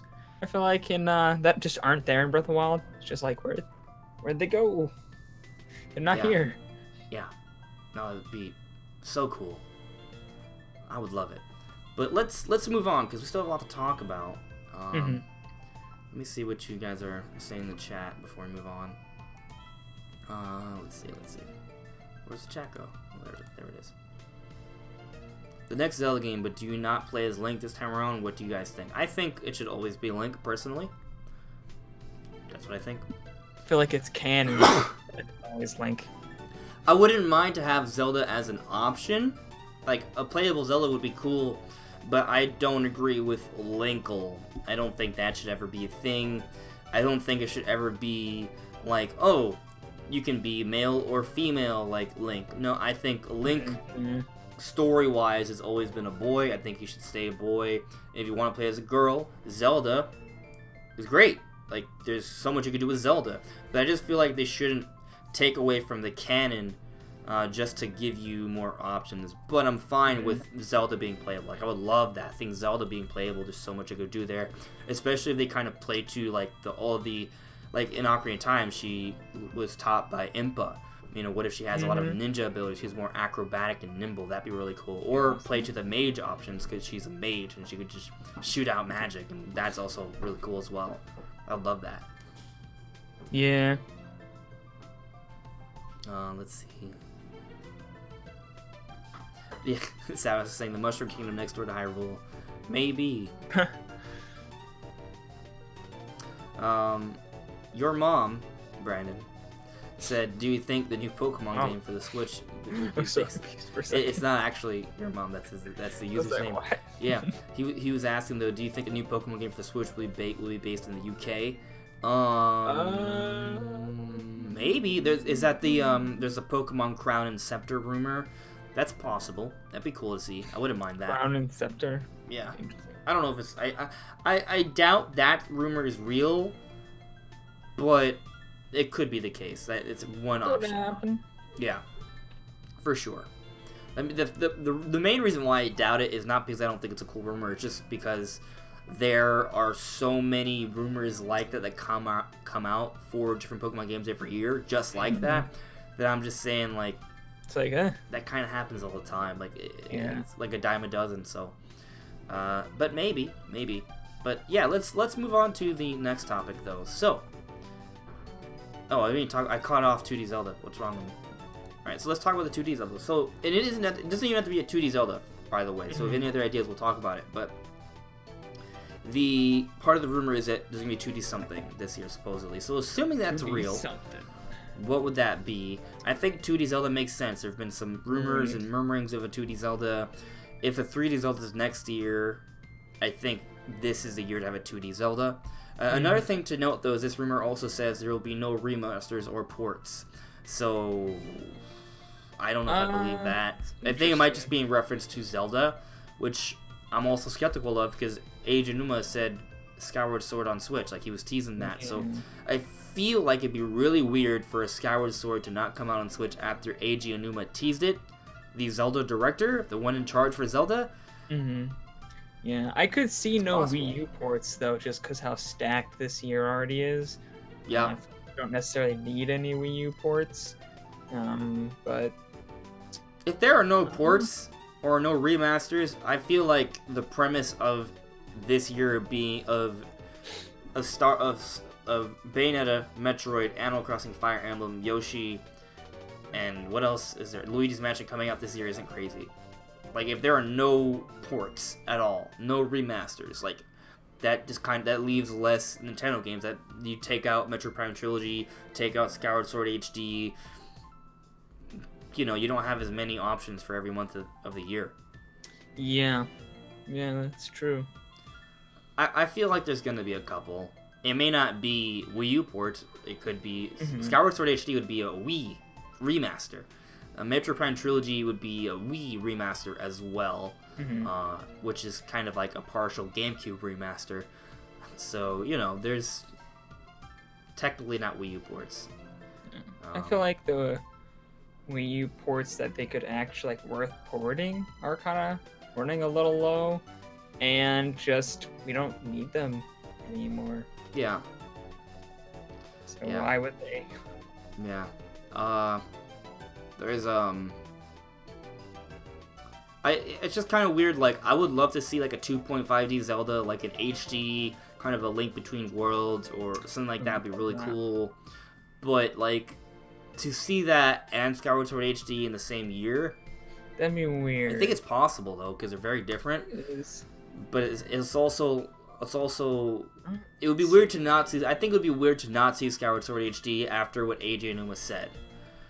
True. But something's got to give. right? Something's got to give. Either A, it's going to be weird, and we're going to see a 2D Zelda and Skyward Sword HD this year, or it's going to be weird, and Skyward Sword doesn't come, or it's going to be weird, and nothing comes. That's, you know, or we still get Zelda. And we get 3D Zelda next year, like, that's possible. It's also possible 3D Zelda doesn't come out next year. It could be 2021. We didn't get anything Zelda 2018, did we? There's Hyrule Warriors. Oh yeah, that was it. That's a spin-off. I don't count that either. No. So we haven't had a mainline Zelda game since Breath of the Wild and the DLC. So I think we're gonna to have it at least 2-year gap after they just said they wanted to have one every year. Do you have a? I want to look that up because I know I've heard that, but I want to see where that was. Right. Yeah. Do you know what I could search real quick to see that? Forget. I guess search Zelda game every year. Okay. Hope it comes up because I honestly don't remember. Was that a rumor or was that actual credit? I feel like that was. I don't remember. I see a very need a fact perverted shirt for Zelda. I don't know why that came up. I don't know. Zelda games for Nintendo Switch comic book. Okay. Yeah. Nintendo may be considering yearly Legend of Zelda games. Maybe considering. Okay. Even though it doesn't look like we'll be getting a port of Skyward Sword anytime soon, this is okay. Okay. This is actually recent. It was a month ago. Nintendo may have some big plans for Legend of Zelda when it comes to Nintendo Switch. Well, one Eurogamer editor believes that the company may be working on the next Legend of Zelda game to arrive sometime next year. Alright. So what does this mean? I'm just trying to find where it says, like, what executive said that. I mean, I'm just skimming it right now. I don't disbelieve you, though. I just wanted to get more context on that, but we'll talk about it later, or unless you find it, but I don't want to just, like, be searching every piece of text forever. Yeah. Supposedly they want to get one out every year, so it'd be a little weird if they had a 2-year gap with nothing. Yeah, it would be weird. I think it's either Skyward Sword HD or a 2D Zelda. When I say 2D Zelda, it could be 2.5D, right? Just basically not 3D Zelda. So, and I think it's possible we could maybe see both because they're pretty different. I think one would have to come in the first half of this year, and the other would have to come out in the second half. Yeah. They would have to be at least like a 6-month gap between them, but I don't think it's impossible. No. And yeah, I think the timing is kind of right for a 2D Zelda. That makes sense. So that wouldn't. It's been a while since Link Between Worlds. But what other kind of 2D game could come out that'd be a big deal? That's what I was thinking. It's like what game, like, because Mario, obviously 2D Mario is coming out, but that's a known quantity. They're not talking about that. They're not talking about 2D Zelda. What other major franchise is there that they switch between 3D and 2D often? I'm just trying to think. Like, off the top of my head, nothing coming up. I think 2D Zelda is likely it. No. I think it's likely it. But I'm going to use this as a kind of like a transitional point because there is another 2D Nintendo series that I think has a chance to come out sometime in the future. So I'm going to cross off the 2D Zelda, and we'll get back to the chat in a moment. I want to bring this up, though. That's Earthbound. So Earthbound's a 2D series from Nintendo. At one point, they tried to make a 3D transition with the N64. That failed, and eventually, Mother 3, Earthbound 2, quote-unquote, didn't come out in the Nintendo 64, but it came out as a full-on 2D game for the Game Boy Advance. A lot of people have been wanting a localization of the game to come to the States. Never happened. There's no official actual localization of Mother 3. And that's been rumored for years. It just hasn't happened. It's been so long, even though it's been rumored for such a long time. Yeah. But what if one of the reasons why there were rumors of a Mother 3 localization from Emily Rogers, who has inside sources? She leaked the NX, which was the Switch. She leaked Mario Rabbids Kingdom Battle. Like, she has inside sources. Like, one of the reasons maybe she was saying that is because maybe there's some information about Mother being worked on. And what if it's not a Mother 3 localization? What if they are remaking the Earthbound series? And what if that is the 2D game? What if they have like an HD kind of remastered version of the entire Earthbound trilogy? That would be just amazing. And what if that's the trilogy that's being rumored? It's very possible. I mean, it's been weird. The rumors about Mother 3 have been really weird. Like, everyone's been, like, dead certain. They're like, they're gonna announce Mother 3, and then just nope. And, like, credible people, multiple credible people.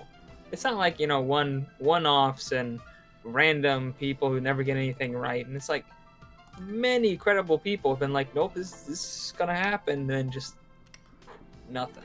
It's been the weirdest thing. Yeah, I think it's weird, and there is love for the Earthbound series, and I would love it if they were to continue making Earthbound games, but the series creator says the Earthbound story's done. So if he doesn't want to make any more Earthbound stories, like, there's not... I don't know what they could do, you know? I think they can remake the series. That's one option. And maybe they could have, like, they could get someone in to write another story that's similar to Earthbound, but it's not quite Earthbound. I don't know. I would love to see that, maybe. But at least modernizing Earthbound would be cool so more people could experience it.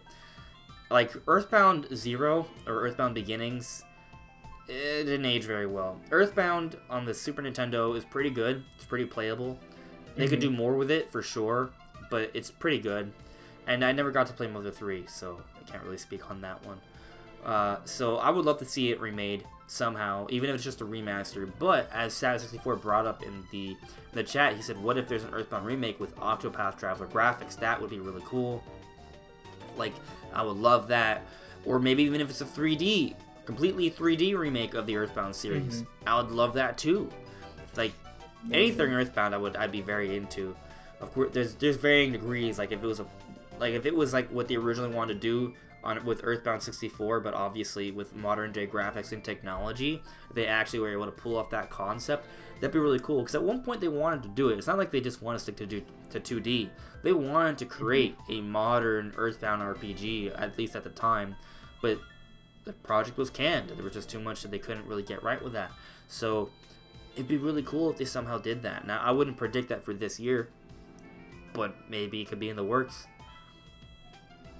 That would be awesome. So if that's the trilogy that's being rumored, of course, we're assuming all of this is true. It might not be. I'd love that if it was an Earthbound trilogy. There's another trilogy that's been rumored, though. It's Metroid Prime Trilogy. Right, yeah. Honestly, the more and more we talk about Metroid Prime Trilogy, the more and more I'm like, no, it's not happening. Yeah.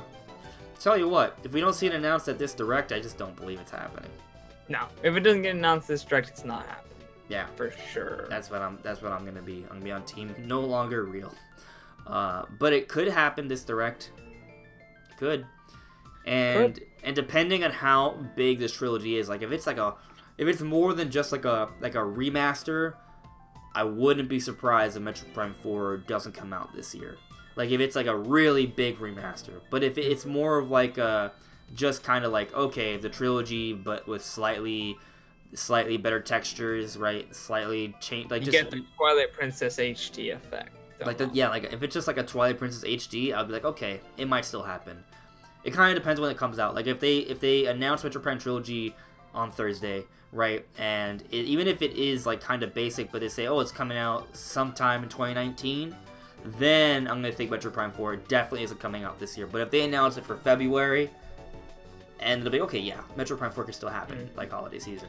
I wouldn't be super upset if they remade Metroid Prime, like full from the ground up, remade that game. Obviously, you know, we saw that Unreal Engine 4, you know, fan remake of, you know, the first level of Metroid Prime. Obviously, I don't think it would look that good because I feel like the Switch wouldn't be able to.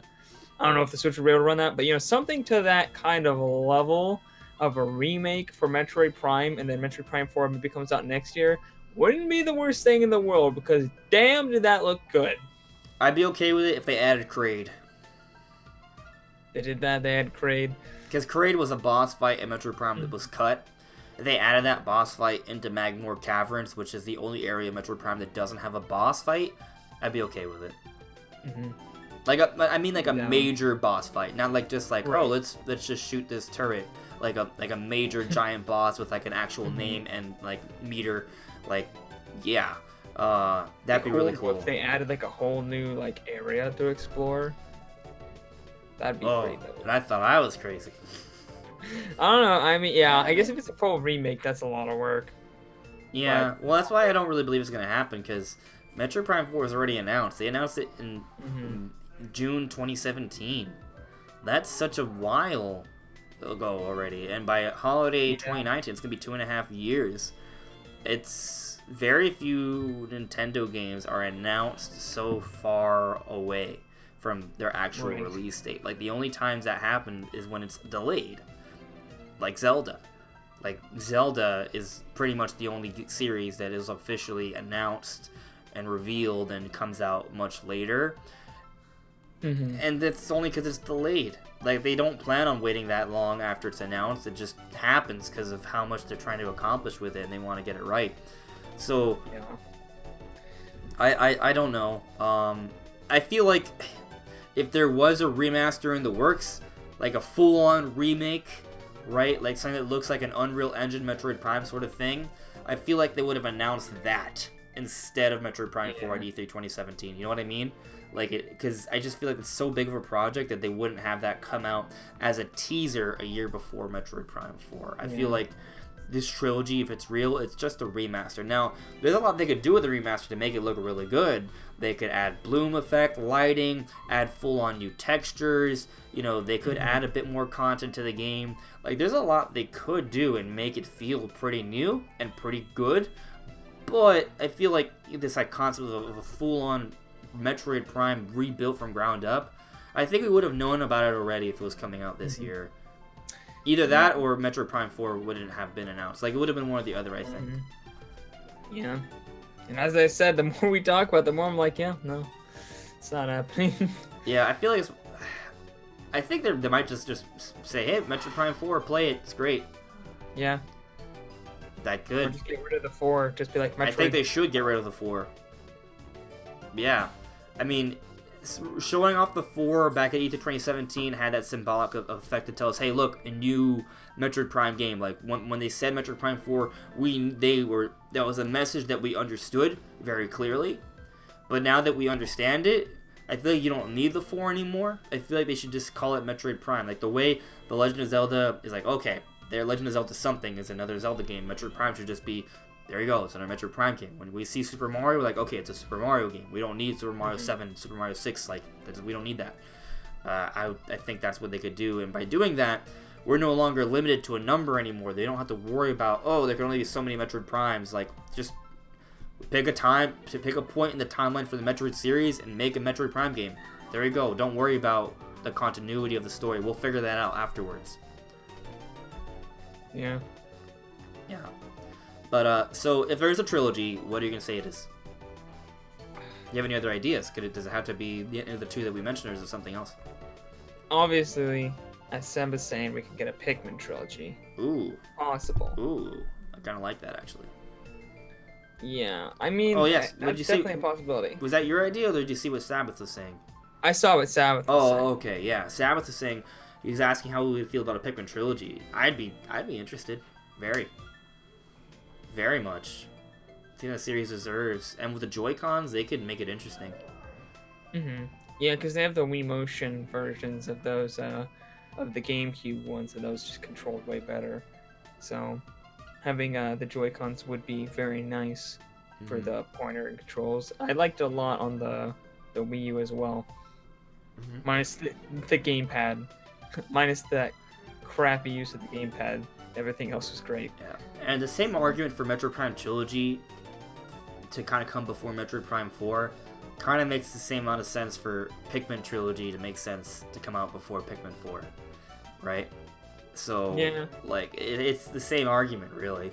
The only difference is you could say that Metroid Prime 4 is more story-centric, but even then, every Metroid Prime game kind of stands on its own. You don't really need to have a story background. That's kind of like an optional thing.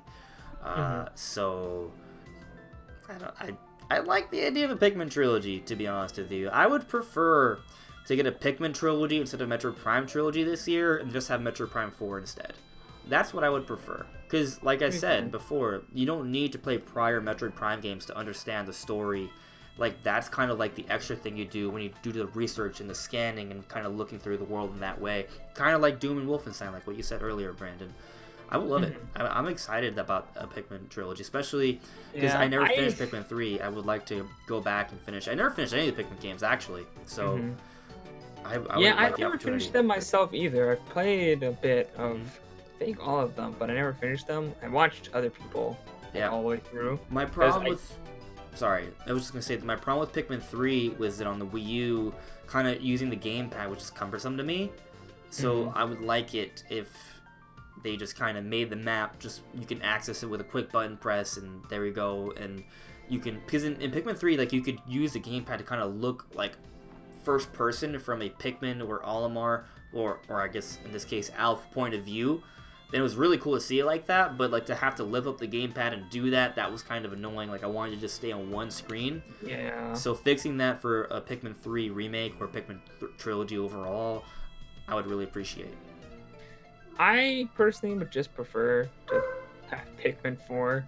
I don't know, it's kind of the same situation as Metroid Prime, which is like a... Kind of right, actually, yeah. But I think Pikmin 3... I feel like I don't really even need a trilogy this year. Except an Earthbound trilogy, but I'd be so down for an Earthbound trilogy. Pikmin, I'd be like, okay, I'll probably play it. Because I never beat 1 or 2. I got like almost all the way through 3, but then my Wii U gamepad broke, so I couldn't play that. So I'd like to have finished them, I guess, but I'm not like, oh man, I really, really want to go back and finish those Pikmin games. I'm just like, oh, that'd be neat, I guess. Or Earthbound, dude, I'll be like, hell yeah. Give me a remade Earthbound in the Octopath Traveler engine. I'd be so down for that. Be beyond excited. That's what I want the most, actually. And to make things interesting, okay, so... Alright, you guys want to know what my most up-to-date Smash DLC predictions are, because it's relevant for what you guys will realize it in a moment. You may already have. If we're on the same wavelength, you might have. Brand, do you know what I'm gonna get at, or no? No. You will be. So I'll get it, yeah. I'll get it. My 4 remaining Smash DLC predictions are Erdrick from Dragon Quest III, Banjo-Kazooie from Banjo and Kazooie from Banjo-Kazooie, Silex for Metroid Prime 4, because we know Metroid Prime 4 is coming out soon, they're going to hype that up, and Silex makes sense, and on top of that, Silex is missing from Smash Ultimate as a spirit. There are so many obscure spirits. He's not a spirit? He's not a spirit. So weird. Nothing. He's had trophies and stuff in previous Smash games, he's not there at all. But when we know that he's playing a big role in Metroid Prime 4, he's been in several end-game cutscenes for Metroid games, he's been brought up by the Prime producer, like, he's about as major of a character for Metroid aside from Ridley and Samus could be, right? So, like, the fact that he's not there, but you have so many obscure characters in Smash Ultimate as a spirit, it's really weird. So it doesn't mean he has to be a DLC character, it could just be a spirit event that's going to come out for Metroid Prime 4, or some sort of Metroid game this year, but I feel like it means something, and my feeling is that Silex could be one of those 2 Nintendo characters we might get for the Fighter's Pass. The other one may be an Earthbound character. Why am I saying that? Because what if there is an Earthbound trilogy coming out this year?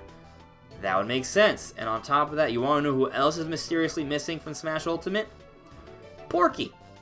The boss? Is he really? He's not in it. He's not. We had bosses from Brawl. I'm not sure if he was in Smash 4, but we had bosses for Porky before. And trophies and all that stuff in previous Smash games. Not in anything for Smash Ultimate. No spirit, no nothing. I could have sworn he was in there. No, somewhere. Not at all. Weird. Zero. Oh, I think he like pops up in the background vaguely in like Magic Can't, but that doesn't really count for anything. That's like a flashback memory, right? Yeah. They all pop up there. That's what I was remembering seeing him. Right, but that's not. I don't even consider that a downgrade. That doesn't count anything because you have Ness in there as well. Right. It's just photos from. Yeah, I don't believe that. But like he was a whole boss in Brawl. I'm not sure if was he a boss in Smash 4? He was at least a trophy in Smash 4. The point is that he's not even a spirit, and he was kind of one of the more. He's like basically the main antagonist from Earthbound. So or closest thing to it. So like as a cursed individual character. So like that is it's just weird. So I think there could be some sort of Earthbound character. Maybe Porky comes back as a boss or something related to that. It could be a part of the Final Fighters pack or something. And it could be related to an Earthbound trilogy. So I think an Earthbound trilogy is really cool. It'd be really cool. It kind of fits with my theory on the Smash DLC. By the way, if you went back to my previous Smash prediction, my 4th DLC character was a Generate Pokemon. I've changed that to this Earthbound thing, just so you know. But yeah, that's kind of my thoughts right now. What might happen? Makes sense. So I was saying Pooh from Earthbound in Smash Ultimate would be dope. Ooh, That'd be cool. I want his name is escaping me at the moment, but the guy who uses like the bottle rockets and stuff and the guns. Oh yeah, what's I his forgot his name, but he's an assist trophy, so. Oh, is he? Okay. Yeah. Well, He would have been cool because he's different. Are you talking about the guy with the glasses? Yeah. Yeah, he's an assist trophy. I forgot his name too, but yeah. Jeff, thank you, Isaiah. Thank you, Isaiah. Yeah, I was thinking he'd be cool just because he's different than the other. And isn't Pooh in one of the final Smashes? I think he is. Yeah. Yeah, I believe so. So all of the like the main cast from Earthbound 2 and 3, or Earthbound, so from Mother 2 and 3, like they're in the final Smashes. Porky isn't, but he's not part of the characters you play as. So yeah, that would be. I don't know. I think Porky makes sense. I'm not sure. We'll see. Mm-hmm. There's something there. I don't know what it is. Maybe they just cut him. They just did because they just thought he was irrelevant. They just hate him. But he should at least be a spirit because there are so many obscure spirits. So even if there is no like Earthbound character, I think they might have like a spirit event where they add new spirits. Yeah. And one of them is Porky, and it comes out with maybe some sort of Mother 3 localization or an Earthbound trilogy, even if there's not a DLC character. That could work, right? Yeah, dude, that'd be awesome. Yeah. So, yeah, let's kind of see. We've kind of been following with you guys on the chat, but let's see. Computer Robots Adam, he said, do you guys think there might be a Mario plus Rabbids 2 announced this year? Definitely possible, because it came out 2017, a 2-year sort of jump between Mario Rabbids 1 to 2, if they use the exact same engine. Yep, definitely feasible. I could see that. They did work on that very big Donkey Kong expansion that came out last year. So I don't know if they would announce when to release it this year, but maybe next year they could release it. Maybe. I think 2 years is not impossible, though. I'm just saying, like, they just had a huge expansion last year for the Okay, that's true. They had the DLC expansion. That's true. The DLC definitely gets in the way of that. So that makes sense. Like 20, 30 hours of game. Yeah, added, if you love Mario Rabbids and you haven't played the DLC expansion, do that. Charveon Theorist said he's back. What have you missed? Well, I'm not sure when you left, but to kind of quickly recap, we talked about the January Direct probably being this week. Smash DLC rumors, we think Erdrick's probably real, the other ones being Doomguy Steve and what's-his-face, Ryu from Ninja Gaiden, all maybe not being real, but we'll see. We're still both on Team Banjo-Kazooie. We think a 3D Zelda in 2020 might happen. It kind of makes sense in terms of timing, especially if they kind of use it based off the Breath of the Wild engine. 2D Zelda would kind of make sense this year, but it kind of conflicts with the Skyward Sword HD this year. Maybe we could somehow get both. Maybe we want to get one of them. And then for trilogies, we're thinking maybe Metroid Prime Trilogy, but also maybe not, and maybe Earthbound Trilogy instead. So that's kind of a quick recap. Anything else you want to bring up, Brian?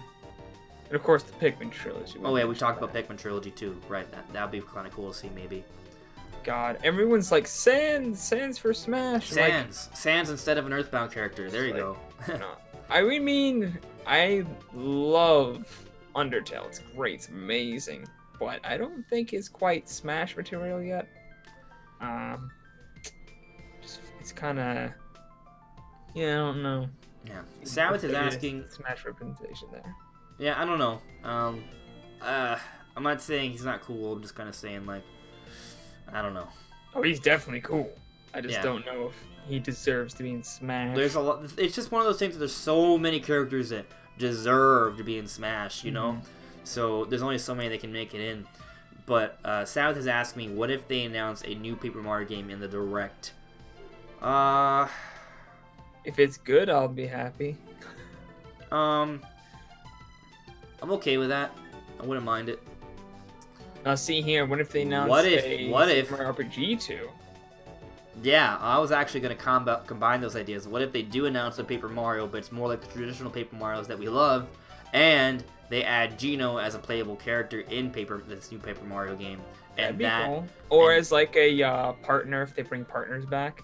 Yeah, as a partner. Which essentially is a playable character, but you know, obviously Mario's the main. Right. Yeah, and then they add Geno, but then it would be like Paper Geno. Paper Geno. Which would be a little disappointing, actually. Cool. I would prefer if they just. Geno, so. It's Paper Geno. I want a 3D model. I want a 3D model. Technically a 3D model. It's just no. It's Game & Watch flat. I mean, like, what if a 3D model? I want like. It's not that I dislike the Paper Mario series. I like it. But I would kind of love it if they were to go back to the original idea for the Mario RPG and not completely copy Super Mario RPG from Super Nintendo, but maybe kind of go back to the roots of the Mario RPG series and sort of... It'd be Paper Mario, it just wouldn't be paper. It would be a different design. Yes, I need to go back and play Super Mario RPG so I can say... I'm playing through it now, I like it a lot. Love the first two Paper Mario games, so the idea of them like going back and doing one like that is just like, yes, it needs that. So I'm just like on that train. You're like on this other train going this way. I don't know what train I'm just like, stop that train. The train I'm on is that train with Reggie and Shigeru Miyamoto and the Bullet Bill, and we're on a rainbow straight into the sun. Star Road. Like we're going all the way, man. Yeah. Choo choo, bring it on. Yeah, but to see Mallow and Geno back in, even if it's Paper Mario, would be great. I would not like it if it was Paper Geno as a DLC character, because I want 3D unless it's a skin. That'd be great.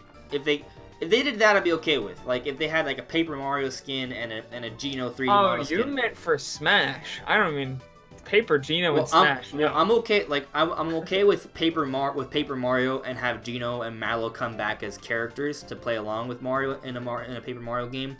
But if they were to be added as DLC, I would want a 3D model. Yeah, gotcha. Yeah. I was just saying strictly Paper Mario game. I wasn't even talking about like Smash Bros. Or anything like that. But I guess when I think about it, they could still do that. They could have a Paper Mario game come out. They could have Geno and Mallow, right? But then for Smash, they could add Geno as DLC and Mallow as an assist trophy, and they could be the 3D models kind of reimagined from their original from their original Super Mario RPG form, and that could still sort of tie into Super Paper Mario, whatever they're gonna call it. Like they could still do both, and it wouldn't have to be the paper versions. It could be the original, based off the original ideas of them, and they could even have a Paper Mario skin. That'd be cool too. That'd be cool. Yeah. So Computer Robots is asking, what is your favorite spirit so far and why? I don't even remember the names for my favorite spirits. They just look, they're just strong. Yeah. That's pretty. I mean, let me see if I can. I like Buzz. I have to go back and look. Buzz's fight was awesome because it was just this teeny tiny character, and it was totally cool. It was awesome. Like I didn't think they would make a character that freakishly small. It was like the size of Link's toe. It was tiny. That was really tiny. I mean, I could definitely talk about my favorite spirit fight, but in terms of my favorite equipable spirit, I don't know. That one was really interesting. Buzz wasn't a great spirit, but his spirit fight was cool. The spirit fight was cool, yeah. I don't use the spirit at all, though. Neither. I kind of... Well, I mean, I'm kind of just like zooming by them, though. Like, they're not as memorable for me anymore, but I really appreciated... Like, I just did the Mallow fight, actually. I kind of liked that one. That one was cool. There was the... Which one was it? I'm trying to remember... Like, I remember the fight, but I don't remember the spirit. Like, it's just... Like, I think I had to fight, like, 3, like, Falcos, and they were all just beating the crap out of me. It was super hard. And I eventually beat it. And I had bad spirits at the time, so I didn't have the spirit stat boost. Yeah, I remember one where it was like 5 Kirby's on like the super high wind, and they all had they just spawned baseballs constantly, That one was so hard. Mm-hmm. And I didn't have a resistant to win, so I was just getting blown off the stage, and then they would just throw baseballs and those things home. And when you're already being blown off and you get hit in the face with a baseball, you're just done. Yeah. I'm actually on my screen now. Okay, so one of my most used spirits is, I don't know if you can even see it on camera. Yeah, you can actually. You can see it pretty well. Zero. Yeah. Yeah, Zero with the saber, and I use him. I also have the boss. I use the boss a fair bit, and I also use who is Tsubasa Oribe. She's from Metal Gear. Tsubasa Oribe, Carnage form. I'm not even 100% sure where she's from. I feel like she's from like. We need descriptions. We Fire need like Emblem or something. At least put If I what look at game they're details, from. Nintendo, please. It's not even here. I would have to go to like the, I don't know what.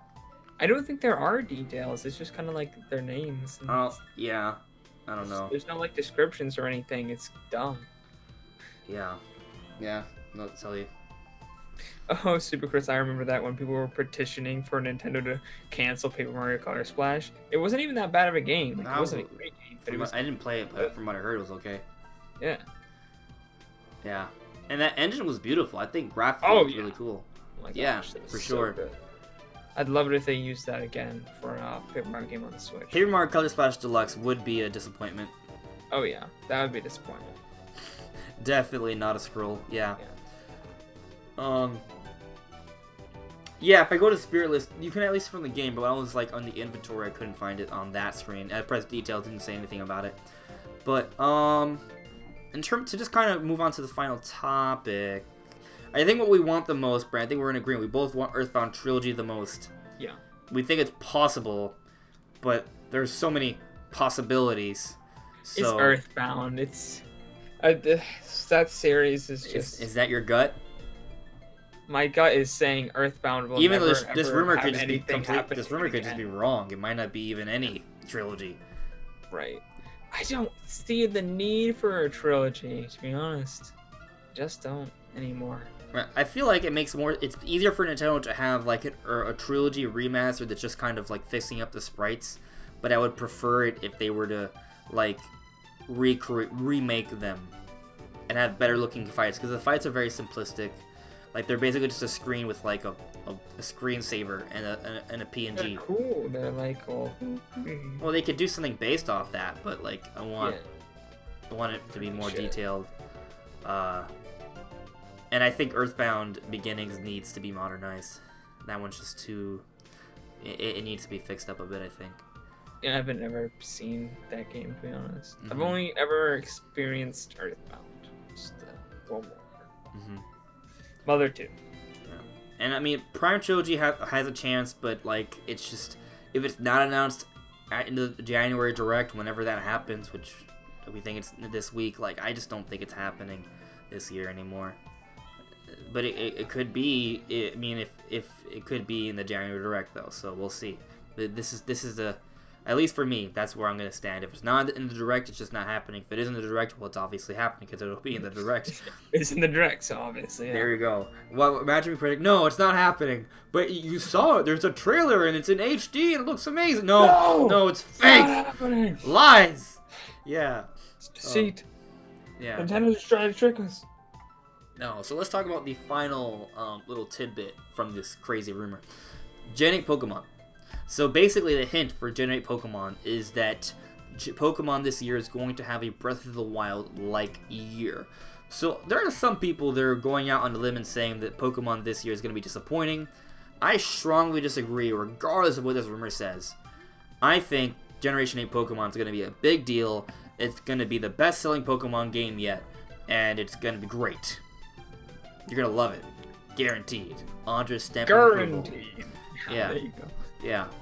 But how do you feel about this, though? Just the rumor itself, it's basically saying that it's going to have a Breath of the Wild-like year. It's like, first we got to figure out what that means. I feel like that's the first thing. Like, what is a Breath of the Wild-like year? I don't think it means open world Pokemon. Not like maybe it could be open, but not like Breath of the Wild open. I do think it means a breaking of conventions at the very least. Agreed.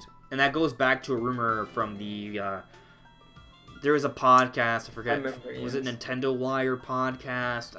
I'm not sure. I want to say Nintendo Wire, but I might be wrong. This is like back in 2017, and they. It was a while back. Yeah. I mean, I think there was someone from Eurogamer that there was like a source, like it was credible. It was very credible at the time. That's all I remember, that it was credible. Like it came from someone who would have those connections and sources. That's what I mean. Like they might know something like that. Yeah, and they said that they were inspired by Breath of the Wild, Mario Odyssey, and they were going to change it up a lot. And I remember talking about that with you, and the problem that we had with it at the time is that it just felt like if they wanted to have that much of a change, if the premise of Pokemon coming out in 2018 just felt far-fetched. Like both of those ideas just didn't match up, right? But 2019, however, fast forward, right, to now that makes sense, because at the time we were thinking the next Pokemon game might be 2018, and it was, but it was a spin-off, sort of like a pseudo spin-off, right? Pokemon Let's Go. But now that we know what Pokemon Let's Go is, and that the main Pokemon game is what? It's spin-off remake thingy. Right, a spin-off remake thingy, exactly. But now that we know that the mainline Pokemon game is 2019, going back to that interview back from 2017, all of a sudden it makes sense that they would be inspired by Breath of the Wild, because the timing makes more sense for them to make those kinds of changes back in 2018, assuming the game was coming out a year ago. A little less believable. Now it's more believable. So, I think so. I think it's going to be big. I don't know. Big doesn't mean open world like Breath of the Wild big.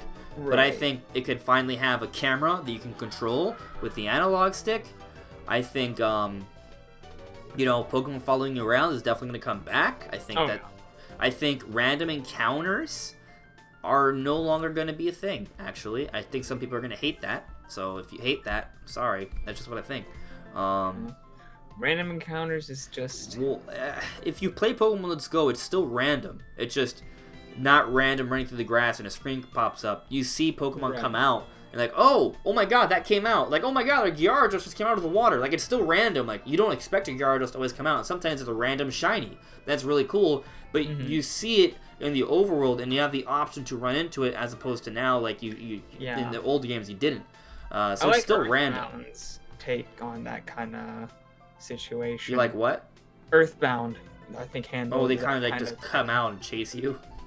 Yeah, I Earthbound was great because like there was different enemies that were sort of, they would chase you. There was enemies that would kind of fear you. The stronger you got, the more feared you were, and I think that's something that could be implemented in Pokemon. Like some Pokemon may be aggressive and they could chase you, but maybe Pokemon, your Pokemon is a high level, and that Pokemon over there, it's just level 4 new Pokemon. It's gonna run away. It's not gonna want you to be running into it. I feel like something like that, taking inspiration from that Earthbound mechanic, which is so underutilized in RPGs. I don't know. It's such a great mechanic. I don't know why it didn't come makes out sense. A lot of things.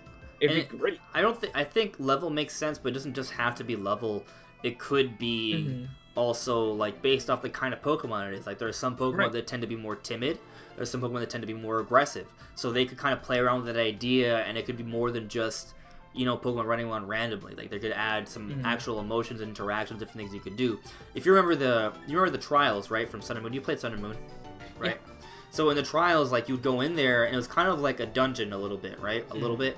And like you have to do different things, sometimes take pictures of Pokemon or find them hiding in holes and stuff. They could really expand upon that idea in the next Pokemon game. I would love to see something like that. That'd be really cool. I think there's definitely room for that. And I think Wild Pokemon battles will be back. Like that's coming back. There needs to be more battling. There wasn't enough battling in Let's Go. Yeah. Definitely needs to be more battling. And then it'll come back. What they could do though is maybe like in Let's Go, like there were some Pokemon you could battle in the wild though. Like for example, if you found the Snorlax, they'd be pissed when you would wake them up, and they'd fight you. So maybe more aggressive Pokemon will fight you, and otherwise it's just an option. Like you can just catch them from them immediately, and you can optionally fight them, but most of the time you could just throw Pokeballs at them. If you're good enough, it'll work. Which is kind of already how it worked in previous Pokemon games. Like if you had Quick Balls or Ultra Balls, you could just throw it at a wild Pokemon without even fighting them, and you would just catch them. So you always had the option to just go straight into the catching mechanic regardless. So they could just do that. but there could be some Pokemon that you might actually have to weaken before you can catch them because of how aggressive they are. They'll just whack away your balls. That'd be really cool, actually, if they were to mix it up like that.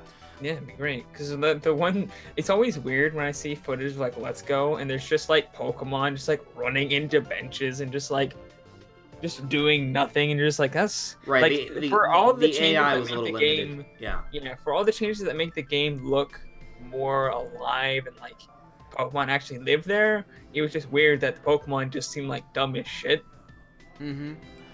So, I see an interesting question for MicroApp. He's asking, should the Gen 8 region be based on another real-life location like past generations? So, from what I remember, Generation 5 was based off New York, Generation 6 was based off Paris, Generation 7 was based off Hawaii. I don't know what Generation 4 was based off of. I believe Generation 1 and 2 were based off areas from Japan. So, I'm not sure about 3 and 4, I don't remember. So, I think pretty much every Pokemon game has inspired by some real-life world location, but they always take liberties with that, so it's not like it's going to look exactly like it, but there'll be things to remind you of it. Personally, my favorite areas, I really liked Gen 4. Gen 4, I think, had a lot of variety. There were the mountainous areas, there were the snowy areas, you know, they had some waterside areas, some beach areas, like there was a lot of mix there, and the areas had a lot of atmosphere to me. I love the music. We're listening to Generation 4 music now on the podcast, by the way. So I would love... That was one of my favorite ones. So whatever it is, I just hope it has a lot of atmosphere and there's a lot of changes with the seasons and stuff like that. Like, actually, Let's Go was kind of boring. Not boring, but it was the same time of day no matter what. It was always, like, middle of the day, sunny. Everything just... grassy. Like, there wasn't any fall looking areas, there wasn't really too many snowy areas. There was an ice cave or two, like there wasn't, like, it was just Kanto. It was basically just you go back to Generation 1 and just pick a time of day, and that's the way it is the entire game. Since Generation 2, they've had changing time of days and seasonal stuff. Like, I want more of that. I want more variety with the environment.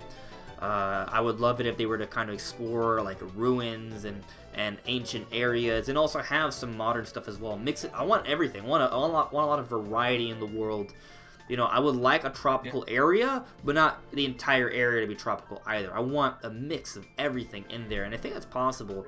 So, and it can still be based off of the United Kingdom or Spain, and all of that's an option, because those countries have your ancient civilization areas. They have their woodsy areas. They have their beach areas. Well, yeah, they have all of that. They have everything. So, you know, they can make it based off one of these countries in Europe, and that's totally an option. That'd be cool. I would love it if they were to have an Australia inspired game. Think about how crazy that could be. Because there's so much cool stuff they could do with that. Because there are still rainforests and foresty areas. There's still a lot of really cool beach areas and lake areas, but there's also mountains and canyons and deserts and cities. Like, there's variety in all these different parts of the world. So it's not like any area they pick would exclude the possibility of there being variety within the Pokemon game. Right. And of course, they take creative liberties with every single one. Alaska would be weird, because that would pretty much guarantee that everything has to be cold. Yeah, that's what I'm saying, like, except Alaska. You got variety everywhere, but not Alaska. But that doesn't mean it can't happen. I mean, Gen 4, most of the environment was cold. There were beaches, but it was mostly a cold environment. And I didn't play Platinum, but I think in Platinum, even more of the environment was cold. If I remember correctly. I might be wrong about that. But there was a big part of Gen 4 that was, like, all snow. Like, it was, like, multiple areas that were just all snow. And you had to trek through snow. Like, and you would be slowed down by the snow. Like, you have to go through, like, yeah, I heard one of the biggest problems of Gen 4 was it was super slow. Yeah. I mean, I guess thinking back on it, there was some parts of, like, oh, I have to go through this again. I have to walk through the snow again. Like, I remember that a little bit. I didn't mind it, because I just love exploring the world of Pokemon.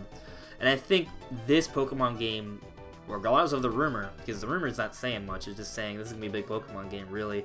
I agree.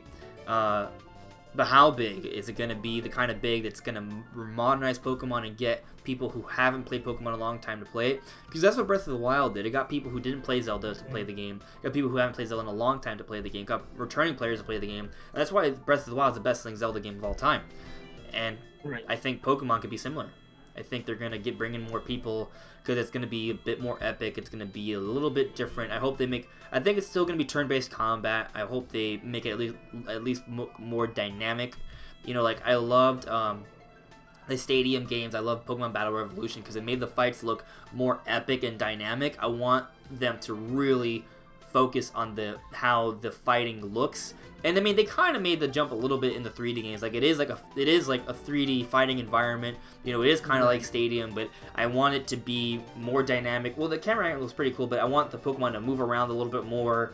You know, I want to see. It'd be cool if they can have a narrator option or an announcer option in gym fights and stadium areas. Like it doesn't have to happen in the wild, but like it'd be cool if they had an announcer during certain points. Like that part kind of hyped me up. Like, oh, Pikachu got like tackled. Oh, is he gonna be able to stand back up? Like just kind of someone to like hype it all up. Like that'd be really cool to see. Or at least have like a mode where you can go into a stadium mode and you play online and they have that announcer. That would be just so cool to see. I would love it. It would be optional though. But it'd be interesting, and I don't know what the Pokemon community thinks of this, but what if the character was older? Like your player character. Not like super 50. old, but like 40. 50-year-old grandpa. 39. I'm catching Pokemon. Oh, you mean a little younger, like 37. Yes, a little older. Yeah, I'm thinking, you know, maybe like, you know, 16 19. to 18. You know. Oops, sorry. What's the thing? To be honest with you, that's never really been too much of an issue for me, because even though they're usually like the 10 to 12, 13 range, like the way they're designed, it's kind of ambiguous to me, so I can kind of just pretend it's a little older. Sometimes like they have story details, they're like, oh yeah, they're kids, you know. So I wouldn't mind it if it was a bit more ambiguous. Like I want them to be young, but not so young that they can't compete against an adult.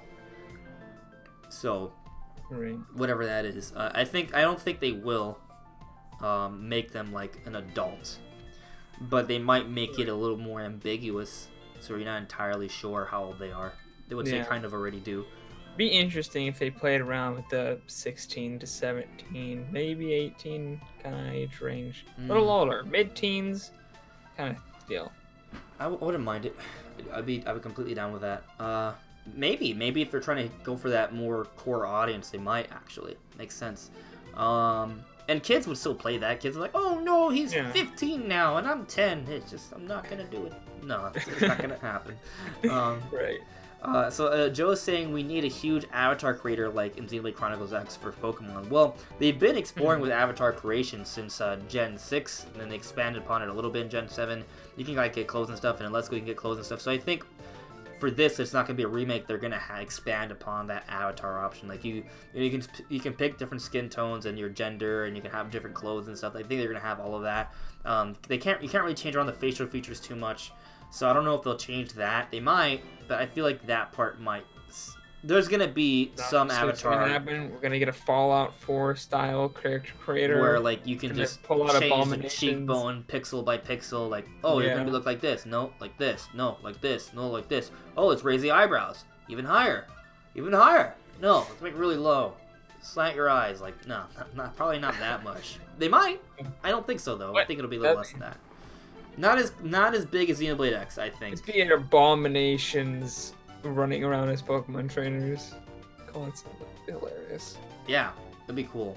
But I definitely think there'll be some customization at least. Maybe they will go forward and make it a little bit bigger. But yeah, so any other things you want to talk about, Brandon, before we call it a night? Guys, if you have any questions in the chat, by all means, let us know. We can sort of address it with any of these rumors or any sort of predictions, whatever you want. We can, you know, have a few minutes to sort of talk about this before we call it a night. Yeah, I mean, as far as Pokemon goes, as far as real life goes, I'm about ready to just go out to like the store right now and get a whole bunch of soundproofing material because I'm sorry, the noise has been really bad. Sorry, guys. Yeah. It's not that bad. From what I can tell, of course, my sound is fucked up, so well, if you can hear me, okay, yeah, your earphones are bad. I mean, I've had friends that were like, oh yeah, we hear your dog bark in all your videos. I'm like, what? Really? I've never heard your dog bark in your videos. In live streams, it happens. Oh yeah, in live streams, for sure, but yeah, on your videos. No, because whenever I'm recording my videos, whenever I hear the dog bark, I stop. And I'm like, crap, I have to stop and wait. and I wait for like 2 minutes because then somebody might come in and they go to the bathroom, like, oh, it's all super audible. Yeah. And I just wait, and I wait for like 3 minutes, and I lose my train of thought, and I just have to start the video over again. And then I just mess up on my own, so then I start again, and then someone comes in again, and I'm like, oh crap, okay, so I have to start over again. Like, and I don't always start over the recording, exactly what you're going but through. it makes it hard. Yeah. I feel you so much. Yeah, we got some questions though, so let's see. Yeah, Naughty Scroll saying they were older in black and white too. They didn't have that 2-year jump. That's interesting. Yeah, like that was kind of a little ambiguous to me. I didn't mind that. A Shavarion theorist came up. He says he's back and he thought of something. Well, by all means, I'm ready. Oh, I see his question. He's saying, what if Gen 8 is a spin-off? What? What? Well, you just asked if a mainline game could be a spin-off, so I'm confused. Well, I think what if like what they mean is it's a dramatic departure for Pokemon, like it is like a big jump, right? Like Breath of the Wild is kind of a like you could make the argument that Breath of the Wild for Zelda is kind of a spin-off in the sense that it's very different from previous Zelda games because it doesn't there's not as traditional dungeons and things like that. It's very open, not linear. So, it's kind of a different style. So if you mean like the Gen 8 Pokemon is going to be more different than previous Pokemon games, I could see that, but I feel like whatever it is going to become the new standard. Yeah, that's kind of spin-off kind of implies that it's not the direction that the series is going in, and Gen 8's definitely going to be the direction. Right. Yeah, Breath of the Wild isn't a spin-off because it's a future of Zelda, and whatever Generation 8 Pokemon it is the future of Pokemon. I think, unless it fails. Sometimes I think companies will try something new, and depending on how successful it is, they will go forward with that. Right, like that didn't work out. Like if that worked out, we would have had more motion-controlled games. We don't. Oh god, I still remember that. It's really cringy to go back and read it now, but Miyamoto, I think it was, just being like, motion controls I can't even think about how we would ever play Zelda again without this Wii Remote motion controls. Just like, oh. Fast forward to 2017 with Breath of the Wild. You're just like, oops. Yeah. Yeah, so Samus is asking, well, the both of us, Brandon, do we think we'll hear an announcement tomorrow for the Direct? Yes. Yes, I do. I think it's going to be tomorrow. I'm sorry if we're wrong. I'm calling it now. Because Nintendo's super unpredictable, but I think tomorrow is when we hear about the next Direct. But it could be next week, but I'm betting on tomorrow. I fully expect it to be announced tomorrow. I'm already planning my week. It's like, oh, okay, what am I going to do on Thursday and Wednesday? Like, I'm already thinking about like how I'm going to handle the week based off what I believe will be announced tomorrow. Yeah. Joe is saying, I think the rumored Switch Pro will have VR. No. No. Well, first, the Switch Pro has to happen. Right. It's just the problem with it. The problem with that idea is that the Switch Pro, according to the rumors of the Switch Pro, the original rumor is that it would be rivaled PS4 in power. Now, this is a rumor, right? This is not coming from who was it who did the original that said there would be a Switch revision? Was it the U.S. Times? Wall Street Journal. Wall Street Journal. The Wall Street Journal reported that there would be a Switch revision. They did not assume it would be a Switch Pro. But rumors came out shortly after saying there'd be a Switch Pro, and they talked about it being close to PS4, the original PS4 in power. Right. The problem, when docked. The problem with that is that the original PS4 already kind of suffers with VR games. Like, it's very blurry, it's not very well running. That's why they made the PS4 Pro to kind of do VR games, and even then it's not perfect. So the Switch Pro would have issues with VR, I think, because of that power level alone. And even a 1080p screen would not be high-res enough for what we kind of expect from a VR experience. Right. So 1080p screen, you have to divide that in half, so really what you're seeing is a 540p experience very close up. Right. Close up definitely makes a difference. Like when you that makes it not you're seeing good. sub HD at like this close. Yeah, so that's probably not those are kind of the restraints, but at the same time Nintendo might not care, like, oh well, people will like this, it doesn't really matter about the graphics and performance. Like They might do that. It's possible, but I feel like the only way it works is if the VR is like an additional add-on to the Switch Pro, like not out of the box, and maybe it adds additional horsepower because it's like you put the Switch into a headset that adds more horsepower that has an additional screen that's higher res, but that would be a pretty expensive thing to add. So I don't think we're battery there life and stuff, and it might be a little too heavy on the head and it's a different thing. And then of course there's a whole issue of VR making people dizzy for extended playthroughs, which is something Nintendo has. It can be quoted as something that they're working on and testing. So I think Nintendo may try VR in the future, but I don't know if we're there yet. I think we might have to wait a few more years. Yeah. But you never know. Nintendo surprised us before. It's not impossible. We'll see. Yeah, and Audio Scroll, you're right. It does seem to fit perfectly because the Switch could be used and put into a headset. The Joy-Cons are already the right kind of controllers for a VR experience. The only thing really holding it back are specs. That's it. That's really it. It's just specs. And the whole long-term playthrough thing, people getting dizzy. My theory is that they could add some sort of apparatus around the ear that could help you give a better sense of balance. I don't really understand exactly how they would do that, but I do know within the ear cavities, that's where you establish your balance. So maybe they could do something there. I don't know, just an idea. But let's see, is there anything? What do you think of that, actually, Brandon? You mean the apparatus for your ears? Sure.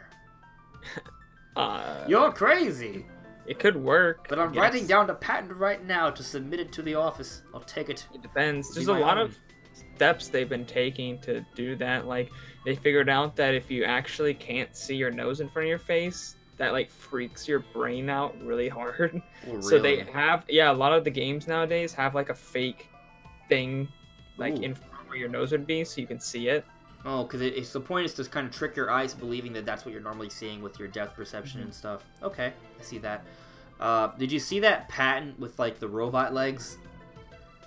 Yeah. I have no idea what that's for. I don't get it. I don't know if maybe it's like some sort of Labo thing. Yeah, that's possible. Because if you look at the way they handle the Labo robot, like there's attachments on your legs and stuff. I don't know if it's something like that.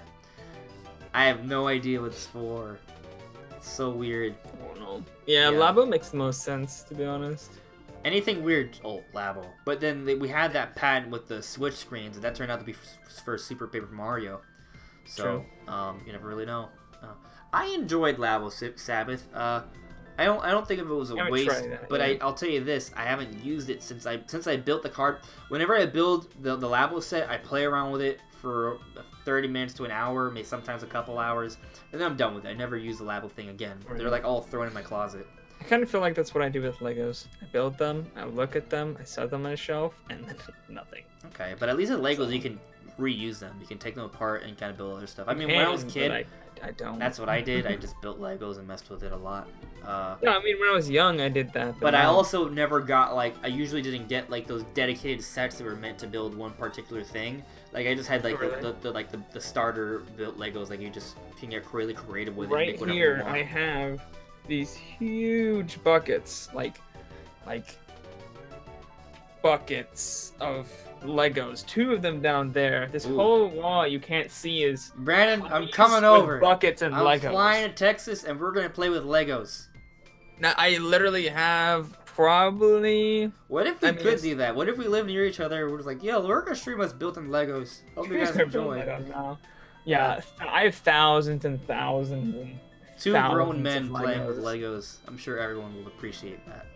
Yeah. Actually, I bought Starlink on Amazon for $30. I had an Amazon credit. I was thinking about getting it on the eShop. It was also available on the eShop for $30, but I got it on Amazon because I can get the actual R-Wing. Coloco gave me the advice, and I was just like, oh, well, I'll get this then. Yeah. So it's coming tomorrow. I'm kind of excited. I really want the R-Wing. The R-Wing looks really cool. Sabbath says Nintendo Lego. Dude, I was at the Lego store actually this last week. They had all these Harry Potter Legos, and I was just like, yep. I was like, I need $670 because I'm gonna buy every set in here. Build my own Lego thing. Just leave it. Yeah. If they had Nintendo Legos, I'd buy them. I might. I'd build them and I'd Like- set them down and I'd never use them, but I like that kind of stuff. Yeah, like Just collector's stuff. like whenever I go into New York, I like to stop by the Nintendo store, but the Lego store is not that far away. And I go to Lego stores when I'm with like other people who don't just like Nintendo, like my parents, right? And Yeah. they're like, "Oh, this is cool." And I look and I'm like, "Yeah, it's cool," but I don't feel like buying any of this. But if they had a Nintendo set, like a Zelda Hyrule Castle Lego set, I'm like, "Oh, must." Yeah. The only purchase." thing that interests me is the Harry Potter stuff. The Star Wars stuff's kind of like, okay, yeah, I'd be happy if I got it, but I wouldn't buy it. But the Harry Potter stuff's like, I want it. I think the only thing I would buy is Nintendo. To be honest, I think with Harry you. Potter is the only IP like outside of gaming that rivals my love of like at the same Yeah. level as like I love Nintendo stuff. I mean, there are some anime I love, but I just don't see myself ever buying a Lego of an anime. No, I And wouldn't actually, you know what? I either. probably wouldn't even buy a Nintendo Lego. I think it's just something I that's would. I'd past buy my it. time. It depends how cool. Like, if it's one of those things where like if I could buy it and build it and it would look really cool in my room, then I would get it. I think Like, Lego's that's really good about that stuff, like the Hyrule Castle. Hogwarts Castle. Like you build that set, you set it down in your room, like that looks super cool.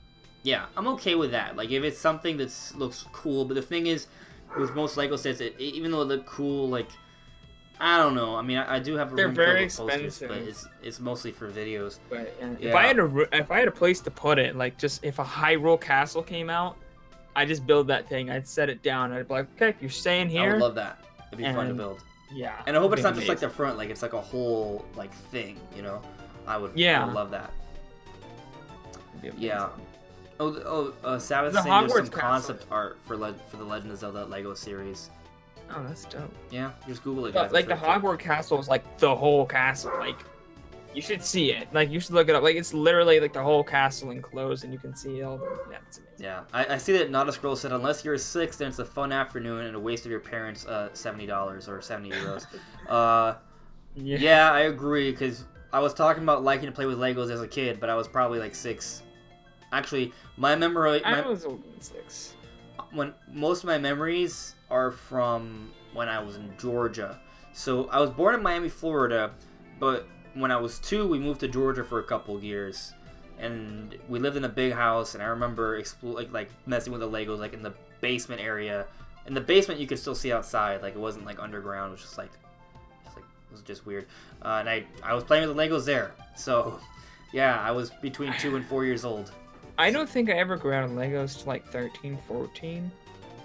That's pretty old. I was playing with Legos all up until then. I was just like Legos. Love Well, Legos. I mean, I probably played with it longer because when I think about it, I did have like a big toy box for a while. I don't remember when we got rid of it, but in there I had Legos, and I would always mess with it. Like, dude, for years, and I'll be frank with you, there've probably been a couple times even in my adult life where I'll have like some sort of toy figurines, and I might place them in a certain orientation to kind of imagine like a narrative playing about with them. Like, I used to, when I was a kid, I would take out all these toys from different franchises, I would put them on the floor, and I would just have a war. And I would imagine there would be different groups fighting each other, and I'd be imagining different sides, and the story and narrative, and some of them dying and coming back to life and fight. Like, I would always do this all the time. When I was in school, recess, I didn't play football, I didn't play soccer, no kickball. Me and my friend, we'd make up like video games and stories, like movies and stuff, and then we'd like reenact them. Like, we were probably the nerdiest people in that whole school. We were just off by ourselves talking about video games and stuff. Everyone was kind of like, oh, why aren't they playing soccer? We're like, shut up. This is cool. So, We have ideas. I'm looking up, actually, because Sabbath asked me to look it up. There's a few different, like, they're small, though. Like, they're not high res. So it's kind of hard to find, like, a really... I mean, this says 800 by 455. That should be enough to, like, zoom in. There's a few. Can I just do a screen share? Will that work? It's gonna be, like, low res. Really low res. I don't... Oh. I get confused. I have these two monitors. Which one should I show off? Okay, I guess I could share it really... Whoa! Oh my god! Oh my god. What have you done? The internet, the infinite looping. It's done. It's died. Oh. What about now? 2 FPS. Oh no! These aren't concept arts. These are fan-made things. So, well, they're really, really fancily made. This one's cool. Things. See, there's this site called Lego Ideas where you can actually build your own sets and like submit them, and Lego can actually, if they get like voted enough, they can actually pick them to make as a real set. Oh. That's what these are from. Because me and my brother were trying to do that a while back. Oh well, so they can build them for you. I recognize these. Wait, did you say? Well, I guess I misunderstood what you were saying. Are you saying that you can send them in and then they buy it, or? There's a site where people like vote for their favorites, and they pick from the favorites, and then they actually make us a real set that they actually sell online and in their stores. Not for they don't make very many of them. So it's not for, so you can't just in there. So it's not like anyone could just send in a set and it'll become. It's just no, they pick a few. There's a site, and then you submit yours, and then people vote, and then they pick from the top votes. Okay. So there might be that's a what couple. They're from, because I recognize those from that site. So then there might be a couple that they may have been made that they could do, right? Or is there like a huge like issue with getting the rights from Nintendo? Yeah, I doubt they would pick that because of the rights. Yeah. Yeah. Pay for that. Okay. Well, oh, Lego Metroid series would be really cool too. Yeah. So let's I think we're done. Is there anything else we want to talk about before we call it a night, guys? Plus, we want to have what about Legos and something else. We're talking about Legos. I want to change my channel to what about Legos. What about Legos? So, I think we pretty much covered all our actual topics. We did. Yeah, we covered everything really. I can't covered everything and more. And more, exactly, and more. I did promise more, and we did. Yeah. We did. Yeah, I think that's pretty much it. I mean, I expect the Direct tomorrow. I guess we'll just we'll summarize, right? We'll summarize. Sure. The Direct, we think it's going to be tomorrow. Not tomorrow, it's going to be announced tomorrow for Thursday. 9 a.m., people. That's what I'm calling. Calling 9 a.m. Oh, you heard it from Brandon. So, that may happen, and if not, next week. You know, I don't think that they need to have a Direct this month because there's no dates for February and beyond. That needs to happen. And then what could be in the January Direct, I think we agree we'll probably see Daemon X Machina, Fire Emblem, Yoshi, and Animal Crossing. Mm-hmm. Right? If Metroid Prime Trilogy HD is real, it will be in the January Direct. If it's fake, it will not be in the January Direct. That's where I stand. Brandon, I believe you agree with me, correct? I agree. That's its final hope, and I'd sell a 30% that it'll show, 70% that it won't. That's kind of my confidence level right now. Yeah. As for Skyward Sword HD, I still think it's possible because AJ Numa teased it, but there are rumors of a 2D Zelda, and I think a 2D Zelda makes sense as well, or 2.5D. I don't know if we'll get both this year, but I feel like it's one or the other this year. For at least one or the other. Maybe both. Next year, I think it's next year, I think it's when it becomes possible that we might see Zelda, the 3D Zelda. But that's just the first year. It's possible. That doesn't mean it will be in 2020. It could be beyond it. But the 2020 is when I'll start having the hope of maybe seeing a 3D Zelda come out. And Super Mario, same.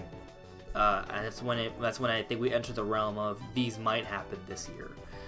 Pikmin 4, we don't know. There's rumors of a trilogy. Brandon, you and I are kind of hoping there's an Earthbound trilogy, actually. Oh, yeah. We would love that. We believe for the Smash DLC, there's probably going to be Erdrick from the data mine, and that the other three from the rumors probably aren't real. And those would be Minecraft Steve, Doom Guy, and Ryu from Ninja Gaiden. But they could be, and they'd be great. But we were kind of on Team Banjo, especially because of the rare spirits in the game.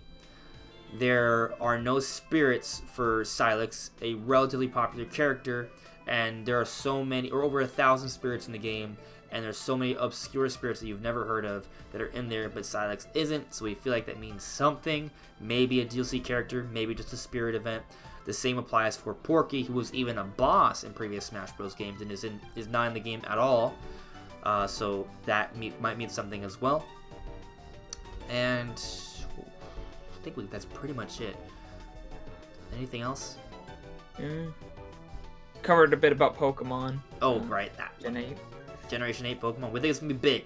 This is not the Pokemon game that's going to disappoint. This is going to be the big one. And there are going to be some changes, I think. I don't think that it's going to be a safe Pokemon game. I think they're going to evolve the series. But I think pretty much every Pokemon fan is going to be okay with it. There's always going to be exceptions. I know some people are really, really big on the random encounters, and they're really concerned about that being gone. And I do think that in the next game that we're going to see Pokemon in the overworld. That's what I believe. Like Let's Go, maybe a little bit better than that. But if you play Let's Go, it's still random encounters. You just kind of can choose your random encounters. But we'll see. I could be wrong. It might just be you walk in random grass and they still appear randomly. It might still be the case. Yeah, I think that's pretty much it. It's a good summary. Yeah. It's gonna be a great year. It's gonna be a great year. I think just with the confirmed stuff, it's gonna be great. But I have hope that we'll see Metroid Prime. I have hope that we'll see Bayonetta 3. I have hope that we'll see Starfox Grand Prix. Hey, maybe even a 2D Zelda. Maybe Earthbound Trilogy. That'd be amazing. Yeah, that'd be so good. It'd be so incredible. I'd cry. Yeah. Yeah. Oh yeah, Mastermind's asking, he honestly wants to know what town actually is. What about you guys? Yeah, I want to know what town is. It looks like a fun RPG. Prix. I want to see more on that. We might see more on that in the January Direct. They might wait a couple more months to talk about that, though. That's possible. A Legend of Zelda game in IMAX 3D. Wow. The future. Sinus Joe's asking, do you think that if a character is a spirit, it confirms they won't be in as fighters? Yeah, Brandon, you did make a video on that. You said no. I agree. I don't think it deconfirms them. I do think it deconfirms them for this Fighter's Pass, though. Actually. Okay. Yeah, I do. Because Joker, nothing there. Like, there's no... Like, think about all of the predictions we have for DLC characters. None of them are in the game at all. And actually, Reggie said that any character from the Fighter's Pass is gonna be new to Super Smash Bros. Ultimate. If he didn't lie, that would mean that whatever character it would be should not be a spirit. But that doesn't mean we can't add other characters in the future. I think technically Piranha Plant is probably a spirit. I feel like Piranha Plant has to be a spirit somewhere in Smash Ultimate. I could be wrong. And it's a character, right? There are actual characters that are spirits in the game. So I think characters like Rex and Pyra, or maybe Dixie Kong, or Waddle Dee, theoretically... or Geno, I think theoretically they could all be added as DLC sometime in the future, but for the Fighter's Pass, I don't think they're going to be in. Yeah. I don't think they can't be in. I just think that they probably won't. Yeah, I would say it's unlikely, but not impossible. Yeah, I agree. So, yeah, I think that's it, guys. So, thank you so much for watching, everyone. I hope you guys enjoyed it. Please leave a like. Please check out Brandon for What About Nintendo. The link to his channel, I hope, is in the description below. But it's not. If it's not, What About Nintendo? What About Nintendo? One word. Check it out. He's there. Watch him. He's great. I'm great too. Watch my videos, please. So, yeah, we'll be seeing you guys soon. There's probably a lot to cover. And it's going to be a great week. It's going to be a great year, guys. Well, I guess we'll talk to you later. Bye.